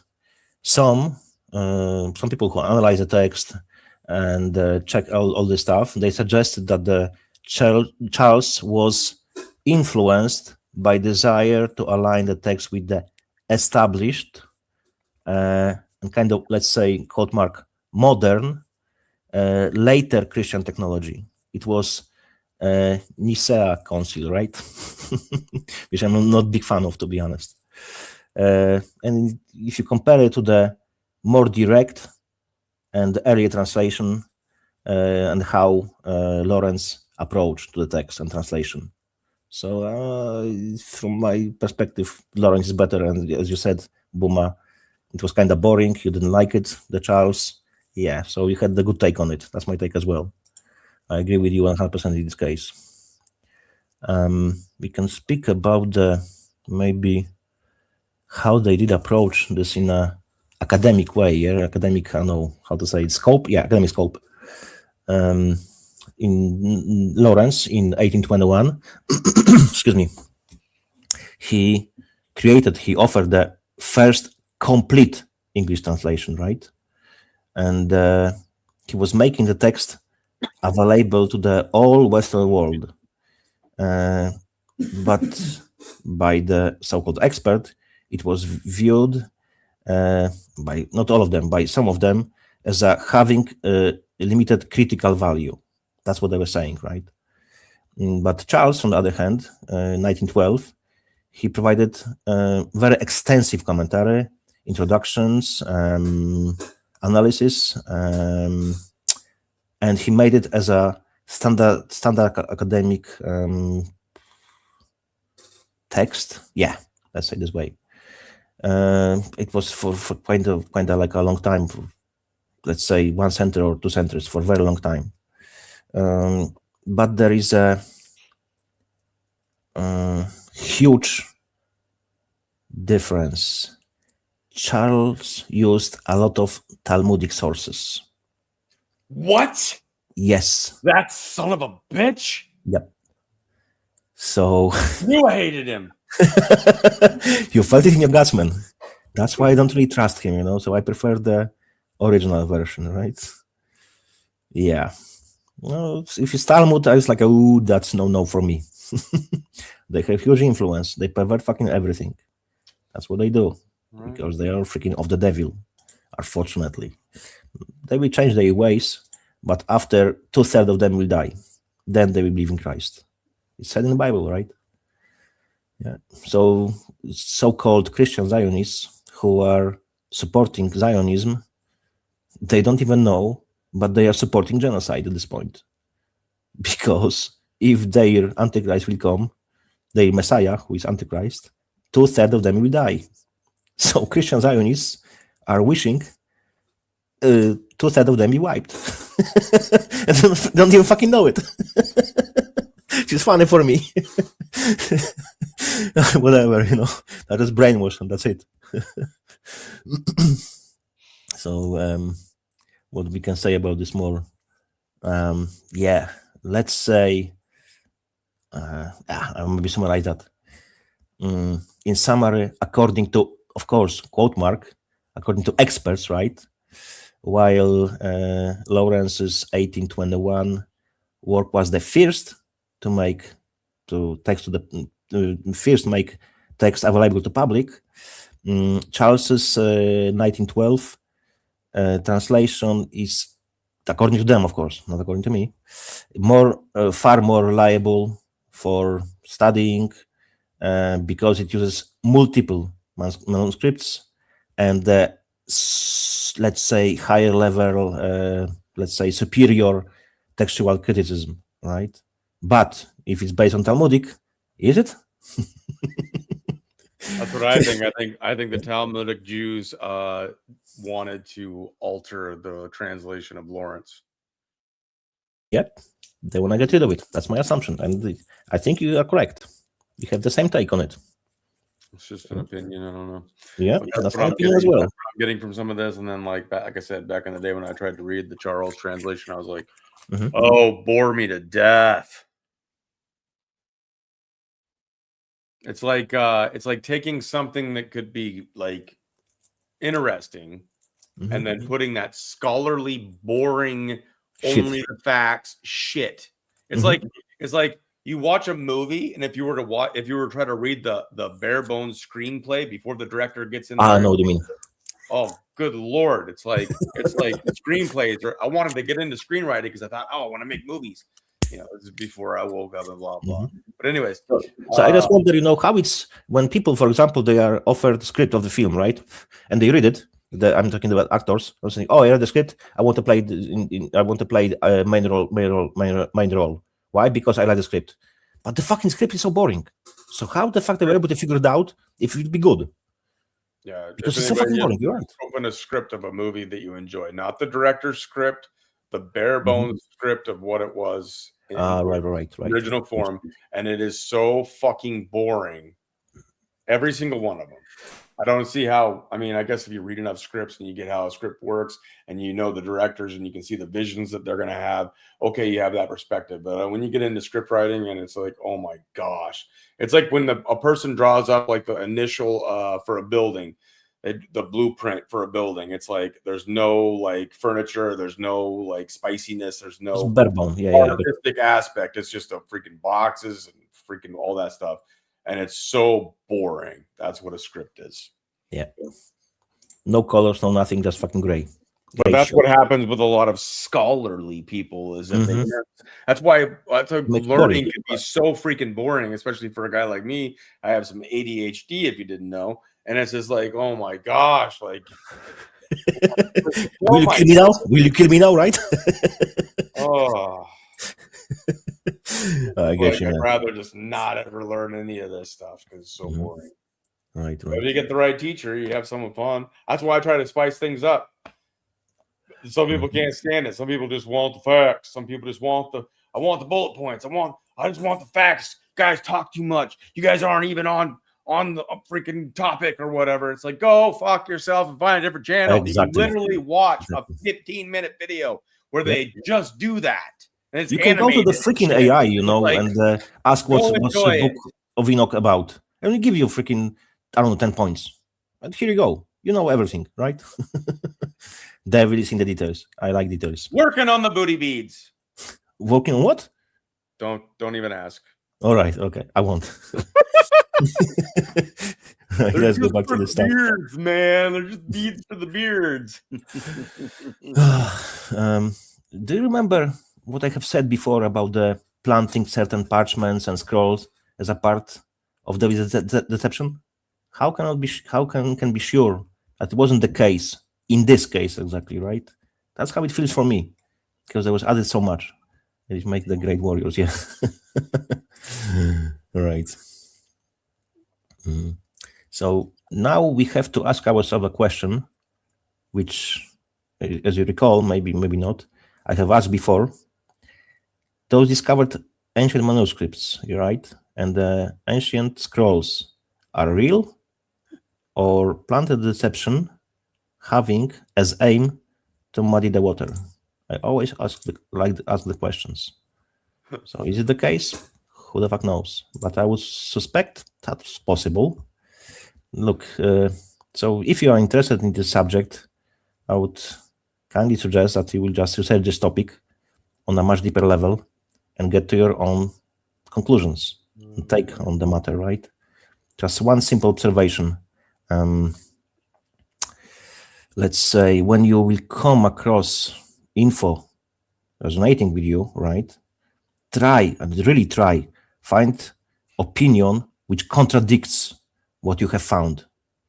Taking into consideration both points of views, then again, get to your own logical conclusions. I think it's sane, I like to challenge myself, so I pretty often do that. Because I think I know the answer, I'm trying to challenge myself and looking into things which totally disagree with me. And then maybe I get to the proper conclusions. That's how it works for me anyway. Yes. Next time that JK and I talk, he will have my stance on Okay, yeah. That'll be hard for me because in this case I'm biased, man. I am. I don't think you're gonna change. I don't think you're gonna change at all, but I don't think so in this case, your ass. Yeah. Yeah. Yeah. Oh man. And most of you probably don't have any idea. I would agree it could make for great warriors, but it could also make for squads getting completely killed because you don't want to sit around and listen to the leaders' directions on what the plan is. One case in point is a viral video where these guys are playing. I can't remember what video game it was. Leroy Jenkins. Yep. World of Warcraft. That viral one? It was viral, man. When that kid, they're all sitting there and they're like getting ready to go against this squad or whatever, and they have all their powers and whatnot. One of these games where it's like everybody's got their strengths and they different characters or whatnot, and they're all devising their plan. They're getting ready to go in there, and this kid that's on the squad, time's up. like, I don't fucking get. He's like Leroy Jenkins, and he starts running into the fucking battle, and they're like, "What are you doing, man?" Yep. And starts summoning a lot of That's how I play video games. I can't play the fucking I fucking timing it out. Sometimes I can, but most of the times I'm just like, go at them as hard as you fucking can, and if you die, you die. It's more fun that way. Yes. Maybe just go to the World of Warcraft. Yep. Yeah, I was playing this game for 8 years. Jenkins. Mm-hmm. I'm gonna go Leroy Jenkins on Charles's ass. Boring ass. We love it definitely, man. He would definitely love it. All right. You know what? I would like to It's some close Simon this Says. presentation with the logical consistency. This is in correlation with God and three things God can't do. God can't lie, can't sin, can't change. Only devil can lie and deceive, because Satan is father of lies, right? I can get into the Holy Trinity versus Unholy Trinity because it's related to this particular part. But you know what? I will do it after I finish this part later to those three mentioned points, mentioned things before, just a couple seconds ago. I will present the deeper explanation of the reverse roles of the devil, Satan, Lucifer, Beelzebub, and how they act, and the why, what they're trying to achieve by it. Yeah. Okay, let's go back. Again, God can't lie, can't sin, can't change, right? If God could lie or deceive, he would not be God, right? Very simple. If God could sin, he would not be God as well. If God could change, for example, he could lie or could sin, he would not be God again. God is consistent as, for example, like laws of logic are consistent. Question, that's for the atheists exactly, right? Question and talking points promoted by the brainwashed atheists who are in the religion of atheism. I like always write it. Let me that. Yeah, that's the one. All isms are bad, remember that. All bullshit, all fucking lies. The favorite question is, right? Can God create a rock he can't lift? The question is based in the logical fallacy. Remember that. And I'll explain why. And it's non-logical question. I'll explain why in a second. I think that I won't be going into very lot of details, but I will give you a short explanation. And I think it's required at this point. We know that the God is truth, and he is base for logic. It's logically inconsistent to ask such question. Again, can God create a rock he cannot lift?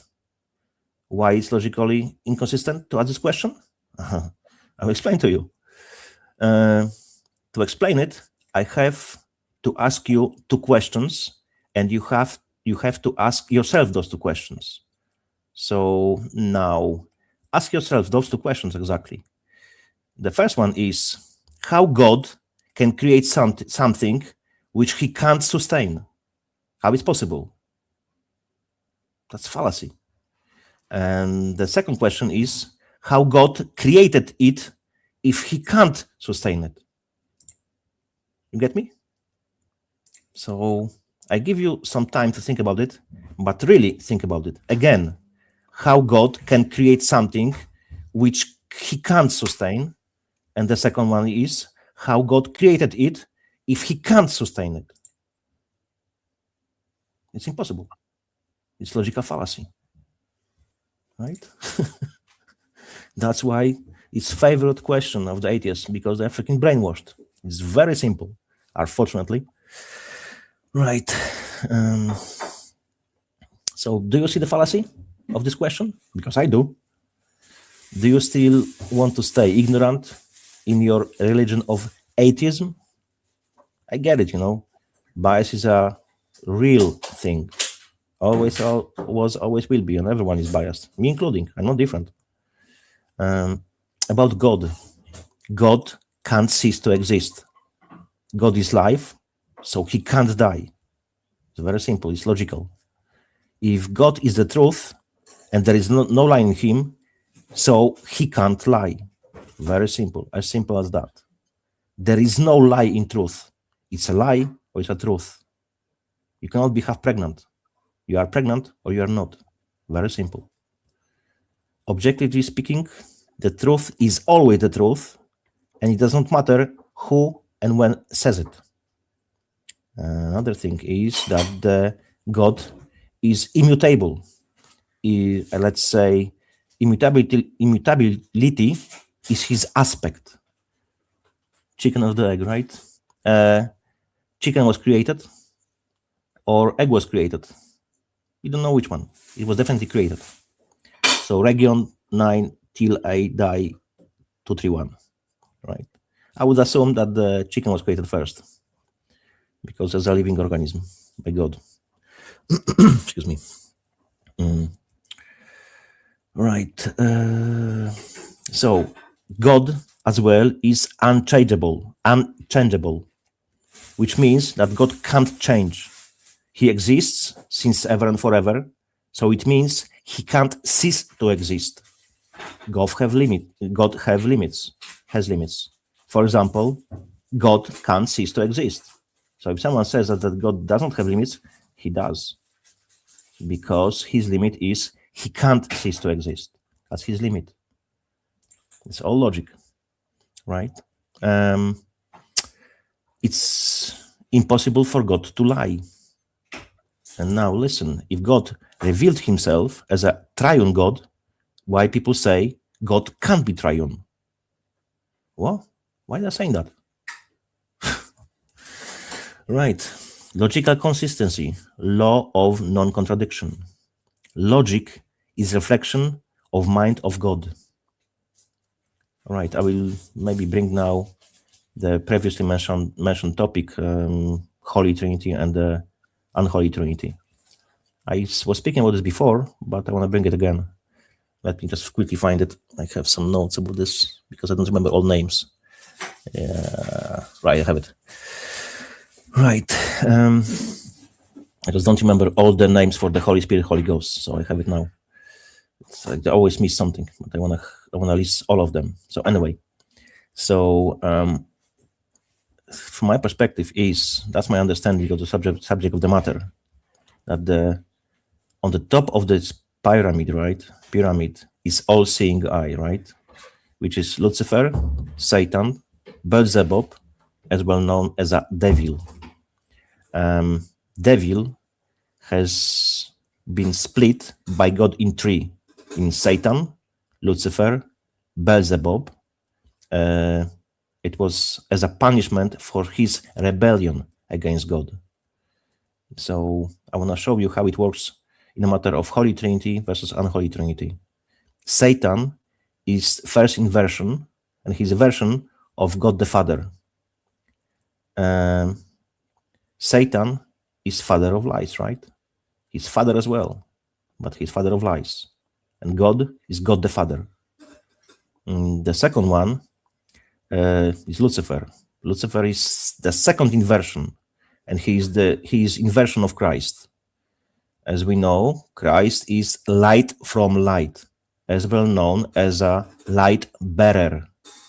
He is emanation of the true light, the truth.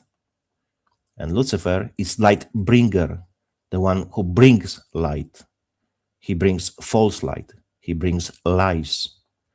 And now we go to the third inversion, which is Beelzebub. Beelzebub, I put all the names because there is many of them. Don't miss anything. I drop it, right? Yeah, that's the one. And now we have names of the Holy Spirit, Holy Ghost, right? Which is a new spirit, the advocate, the counselor, the comforter, the helper, the Holy Ghost, or Holy Spirit who is in you, my witness, the Spirit of grace, the Spirit of glory, the Spirit of supplication. I give you those names as well. Hopefully he just cut it. Right. Yeah, thank you. As you can see, there are multiple names for the Baal and multiple names for the Holy Ghost, Holy Spirit, right? Lucifer, Satan, Beelzebub, as well known as devil, was thrown from the heaven with 1/3 of angels, right? That's what the Bible says.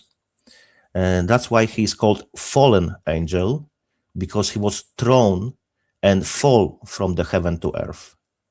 Devil has fallen from the grace of God as well. So that's why he's called fallen angel, because he fall from the grace of God. Again, fallen angel because he fell from the sky and fall from the grace. Double fall, right? And Lucifer is called lightning as well. That's why, for example, you could see Nazis, right? SS, right? You could see double lightning. They had it. I wonder why. And as well, you can see it in the occult, in the multiple places, in the plain sight. Very often in the music industry, film industry, they have lightings everywhere, right? And remember one thing: devil wants to be where God dwells. The devil wants to dwell in the temple of God. And the Bible says that God's temple is not made with human hands. So it's not church. Forget it. Not the building. You are the temple of God. Thank you, everyone, for listening. That's it. And now we will sing an old hymn chosen by JK. Go ahead, sir. So what was it again? What you were saying? I was just rolling cigarette. I don't know. I was just being silly. You lost it. You fucking lost it. I was actually taken back and shocked that you ended before even your time was up. So, Right. well done, sir. I told you. I cut it a lot, you know. I cut a lot He of stuff. fucking did it, man. He fucking did it, Finally. man. You know He what? didn't go into my dinner this time. Short applause for me, right? That's it. No, that's one. Short applause. Oh. Booma. Yeah, that's it. And there you are in 4 long parts. 1 Enoch with the God Loving Anarchist, JK. Yeah. We will take a couple questions if anybody has some questions. It's my pleasure, you know, stuck Brawley. Yeah. Okay, throw questions on me. If I can answer, I will gladly.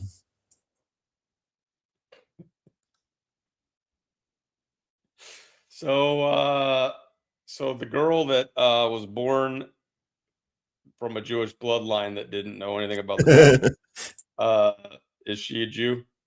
How do you know she was born from the Jewish bloodline? How you reconcile that she's Jewish bloodline? Tesla's Pearl said that she knows her and she met her and she was adopted, so she didn't know. And then when she found out that she is a Jewish bloodline, there is no such thing as a Jewish bloodline, because if they believe, look, I can become Jew, right? And then my offspring. No, you can't. You can become I mean, what is it that Ivanka? Judaism, is that what it is? You can convert to the religion, sure, as a non but it's different. There are Jewish people born of Jewish bloodlines. So what's the DNA gene which tells you it's a Jew? Well, what's the DNA gene that says you're a Booma San? You came from me, right? Right, yep. So if there's a person that's even a Talmudic Jew that has a child, but that child doesn't decide to practice, it still came from that bloodline. Yes. So if this Jew will convert to Islam or Christianity, is he still called Jew? Wait, what? If this Jew who does not practice Talmud, right, Judaism, converts to Christianity or Islam, is he still being called Jew? Yes. They would be a Christ believer, but they would still, it's just like a black person that believed in Jesus Christ, a Native American that believed in Jesus Christ. They would still have what they came from as their heritage. But they have melanin and they have physical things. There is nothing in Jewishness which can tell you that you are from the Jewish bloodline, unless you are from Khazaria. Yes, that they have markers. They are from Khazaria, from the Ukraine. Well, it said that 3% of the world has Genghis Khan's freaking DNA. Yep. I'm just saying, like, people come from Jewish families and they tend to have benefits when they are born of Jewish heritage, because a lot of Jews tend to be very wealthy and connected into the hive mind that tells them, oh, don't go into the towers on 9/11. 3,000 didn't come. Yeah. Jewish people. I don't see anybody else. Oh, who were the... Okay, here's a question for you. Giborim, they were fallen angels. Mighty men of renown. Yeah. That's a good answer for you, hopefully. What was it? Say it again. Fallen angels. Mighty men of renown. Giborim. They were fallen angels. Yes. But you're also saying they were mighty men from renown. Mighty men of renown, yes. That's how they been called in the Bible. Offspring of the fallen angels and the earthly women. Yeah, they were called giants. Giborim. El Giborim as well. I guess you would say it's the same thing as trying to prove Buddha, right? He's just a figure from the past. Exactly. And that could be all bunk as far as the percentage of people that have Genghis Khans. It might be the Asian people that have...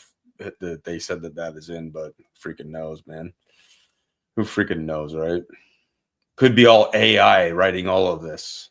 Look, a lot of people, say that Jesus wasn't real. Just freaking, they don't believe it. Oh, he was just a man. He was not even alive on Earth. He just made up stuff, right? But the same way, people believe that Genghis Khan was alive, right?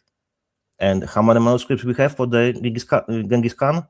10 manuscripts providing his existence, right? Proving his existence. How many we have for the Alexander the Great? We have around, it's disputed, between 11 to 13. Many people agree about 12, right? How many do we have for Julius Caesar? We have around 250, right? And people believe it. They existed, right? But Chris was and still is the most documented figure of his time. 25,000 manuscripts providing his existence. But yet, some people still don't believe he existed. Make it make sense. Right, he seems to be the most documented person. Talking about the wormwood in a matter of plant or something different? Yeah, what is the wormwood thing? Because wormwood is in... There are a few different words for wormwood. Like wormwood, there's a parasite cleanse with wormwood, or you could talk about wormwood with... anti-inflammatory, cleaning the parasites. C.S. Lewis talked about wormwood as a character that was a demon. Did you ever read that book? Oh, what was the name of that one? No, I never read this one. What are you referring to, wormwood? Because I don't know. Yes, some of the Nephilim, they were gay, yes. They were they were having sex between each other. They were having sex with the animals, yes. The screw tape letters. You don't know about the screw tape letters? There's a book for you, JK. Ooh. I can't believe you don't know about the screw tape letters by C.S. Lewis. C.S. Lewis, what? Say it again. Do you know who C.S. Lewis is? Yes. And he wrote many books? Yes, I didn't read all of them, no. One was called The Screw Tape Letters, where he gets into the mind of demons and how they manipulate and how they pass down them. Like, it's like Wormwood is, as it said, like a junior demon earning his stripes as a demon. And it's like his handler passing down ways to manipulate this person in order to get them, on Satan's side, or to do evil, so they control his soul or whatever. And it's a crazy book, really well done, I would say. So in a matter of wormwood, you're talking about the biblical perspective or what? Because really, there's few words for wormwood. So okay, so yeah, right. In a matter of Bible, in a matter of wormwood, it's depicted as a Satan who was thrown to the earth. So that's the simplest answer in a matter of Bible. Wormwood in the matter of plant, for example, it's anti-inflammatory, healing properties, killing parasites. So that's why I ask. Wormwood is another name for Satan? Yes, yes. What do you think of what do you think of Nibiru? Nibiru, okay. So we are getting to the celestial bodies. To be honest, I don't know if it really exists, but I wouldn't be surprised. There can be luminaries which they are coming in the firmament every, let's say, 150 years or whatever, because that's how it's designed. So if it would happen, 100,000 years, sorry, it was 3,000 something, if I recall. Every 3,000, whatever, 3,049 or something. I can't remember exactly, but a very long time. So yes, it's possible it exists. If it does, I have no idea. I never seen it. I've seen some videos about it. It's possible it exists. I never seen it, so I can't tell a lot. Yes. What was the third one? Some are saying that Wormwood is a star, and they're saying that someone must be saying it's gonna No. Wormwood was thrown. If you wanna speak about the aspect of Satan being cast to the earth, right? He's being called as a wormwood, and I believe that's my understanding that it was a whole act of him going down to the earth. Whole this aspect of his flight from the sky to the earth when he hit the earth. That was called wormwood, right? So yes, he kind of crashed to the earth. Yes, in this matter, not a meteorite, right? Meteorites. That was another question. Yeah, I believe they could be chips of the firmament, because it's impossible for anything to pass firmament, and there is water above, water below, so there is no freaking space. Very simple, because what so-called scientism claim defiles three basic laws of thermodynamics. You have fluid dynamic systems, which clearly says that you cannot have, it's impossible to have two different air pressure systems for millions of years next to each other without container. It does not exist. If it would be possible, please give me one example in nature. Remember, you want to prove that the Earth is a globe. So you cannot use other so-called planets to provide for me example and a proof that that's the case. No. If you want to prove that the Earth is a globe, please provide for me one example from the nature that you can have two different pressurized systems next to each other without container. Please do that. What about when seawater and fresh water are near each other and they're not mixing? Different density. Different density. Salt water is more denser than sweet water. So pressure is a density too, right? Applied on something? Kind of, yes. So kind of works. That's why, for example, you cannot mix oil with water, right? Because different density. Look, another example, people saying gravity, right? I said it before. Get the freaking, I don't know, jar with the water and put in the jar orange, right? And orange will float on the water, right? And now, when you remove skin, it has less, it weighs less, right? So if it's lighter, it should be pushed even higher and stronger to the top of the water, right? But unfortunately, it sinks. But it's lighter, so why it sinks? Density of the objects. That's what it is. Skin makes big difference, and that's how it goes. So that's why you have objects, let's say, quote mark, falling down, because it's related to the relative density of the medium in which object is. That's why some objects, which they are lighter and more dense than air, they float, they rise. And the objects, when they are in the air, which they are denser than the air, they fall down and they look for the equilibrium. When they get to the dense object, which is ground, that's when they stop, because they achieve the equilibrium.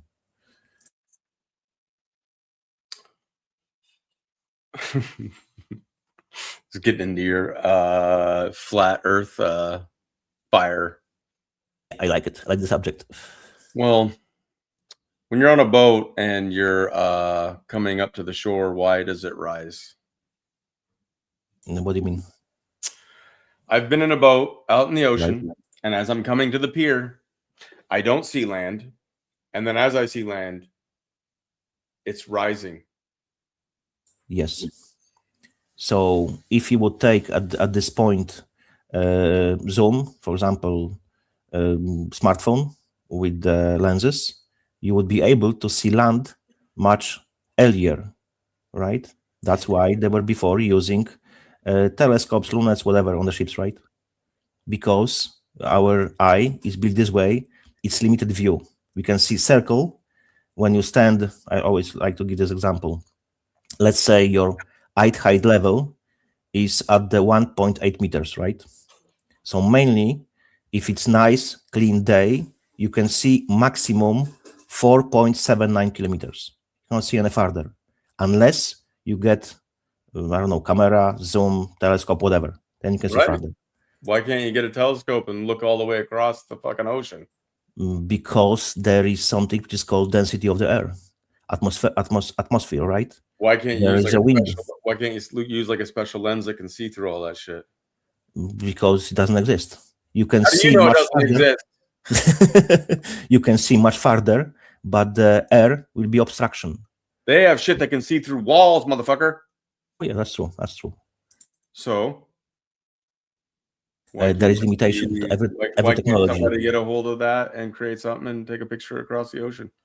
Yeah, look, if you would really follow what science, yes, P9000 camera, for example, that's a good example.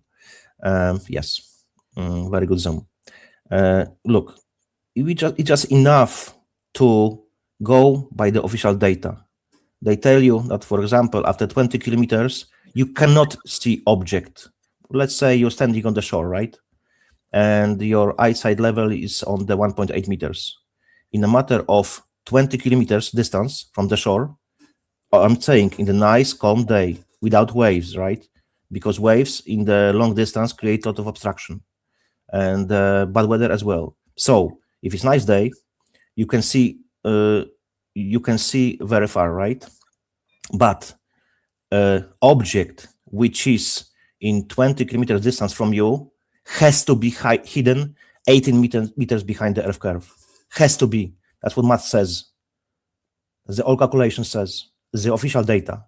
But yet, when you zoom in, you can still see the object, ship or whatever. So where is the fucking curve? There is no curve. Like I said, man, when I came up to the pier or whatever, you can see a little bit, and then it gets taller. Because it's perspective. Limitation, how our eyes is built. Perspective makes big difference. That's why, for example, when you're riding fast on the road, right? Let's say 150 miles, the road looks like a freaking string, right? And it's always converged in the central point in front of you, and it's like going kind of like a triangle, right? It's all converges. Like if you see the lamps close to the road, they are on the same height, but they are getting smaller and smaller and smaller, right? Perspective. Yep. Well, that'll be for another day, but we did it. We got through all of 1 Enoch with the God Loving Anarchist, JK.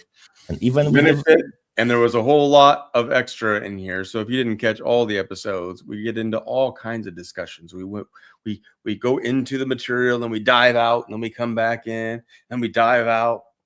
That's just what happens here on D Booma San. Zodiac, you came in like at the very end. Where you been? Not here. I'm literally gonna be closing this out because I'm gonna be going to dinner, and I'm not staying longer this time. You flat earthers, man. We're gonna get it. We'll get into it. And I thank you, Booma, for giving me this opportunity to be featured on your channel, and I really appreciate that because you are giving me a voice, and I really appreciate that. No, man, I appreciate you. You've been on some Booma streamers too, and I've been glad that people on your channel that have watched you post things on your Odyssey like a madman for years now can finally hear your voice and know that you're a real person and you're not a bot. Oh, no, I am not. People were thousands of times telling me, that I am bot because I'm posting so many videos, right? It's humanly impossible. They were telling me you are not alive. You are AI, whatever. You post a lot. There's a lot of information on his Odyssey, and it's posted down below this video, along with 3 of the books that are Bibles that JK recommends. But this has been awesome, and we're going to move on to some other topics after this series. So wait and see what we get into. But JK, I really appreciate your knowledge. I really appreciate it. Even when we disagree on stuff, it is fun. We can have that cordial conversation and debate. I appreciate how it's possible. What was the word that people were saying? I forgot that I am looking over you. I forgot the word. Handler, yeah. So how the fuck it is? Handler doesn't have you under his shoe, right? How can a guy like me disagree with my handler? I wouldn't be able to, huh? But yet we fucking disagree, which is good. Which is very good. There's all kinds of stuff. But I like disagreement. I like people to be able to have, their own free will thinking. We talk about free range humans and stuff like that. I have Biscuits on, and at this point, Biscuits and I feel like we're like brothers in a way, even though we've never physically met, but we've done enough work together and talked and communicated even outside of the streams that we've done. Yeah, and Biscuits has been like one of those guys that I argue with him too. He triggers me a little bit with some of the stuff he says, and we'll get into it. But we still love each other. We still have, like that brotherly freaking care and bond for one another. Man, we cannot agree on everything. It's freaking impossible. Right. It's just be a bunch of freaking drones if you agreed on everything. And so some people can't handle like the confrontation. It's because they're so used to watching. I mean, some shows are scripted in a way where one guy takes one side just for the sake of taking it, and the other guy takes the other side. You get that a lot in the sports world and various things. I get that. It's out there. But I'm just saying, like, naturally disagreeing with somebody because you do have different take on, different perspective, different reasons, whatever it is, I think, a normal and healthy way that human beings should be able to have discourse. So I appreciate you, JK, and I appreciate even when we disagree. And because I know when it comes down to it, you're a good person and you have good intentions, and that I believe you're a man of God. And I've appreciated this series, and I'm looking forward to the next.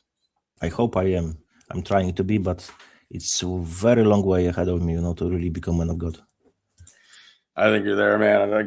Give yourself a little bit more grace, but I appreciate you. And with that, we are going to close up. It is Tuesday, April 14th, and it is time for D Booma San's dinner.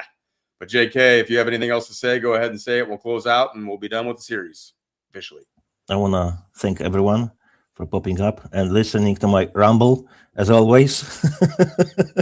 I know that some people will disagree with me, but I have very harsh opinions on certain topics. And I know, because I look into so many things for so many years, in few things, no matter what, I don't think so anything can change my mind, because I've gone through all the research, all the takes on it, for, against, and I got to the conclusions, I think, logical conclusions. But I could be wrong. No one is perfect, right?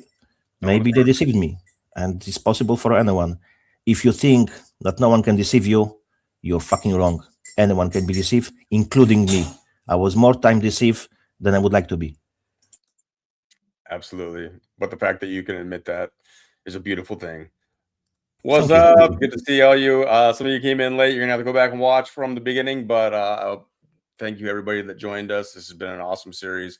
And we look forward to moving on to the next one. And we will see you soon. And we will catch you on the next one. Peace. Thank you, everyone. Have a good night.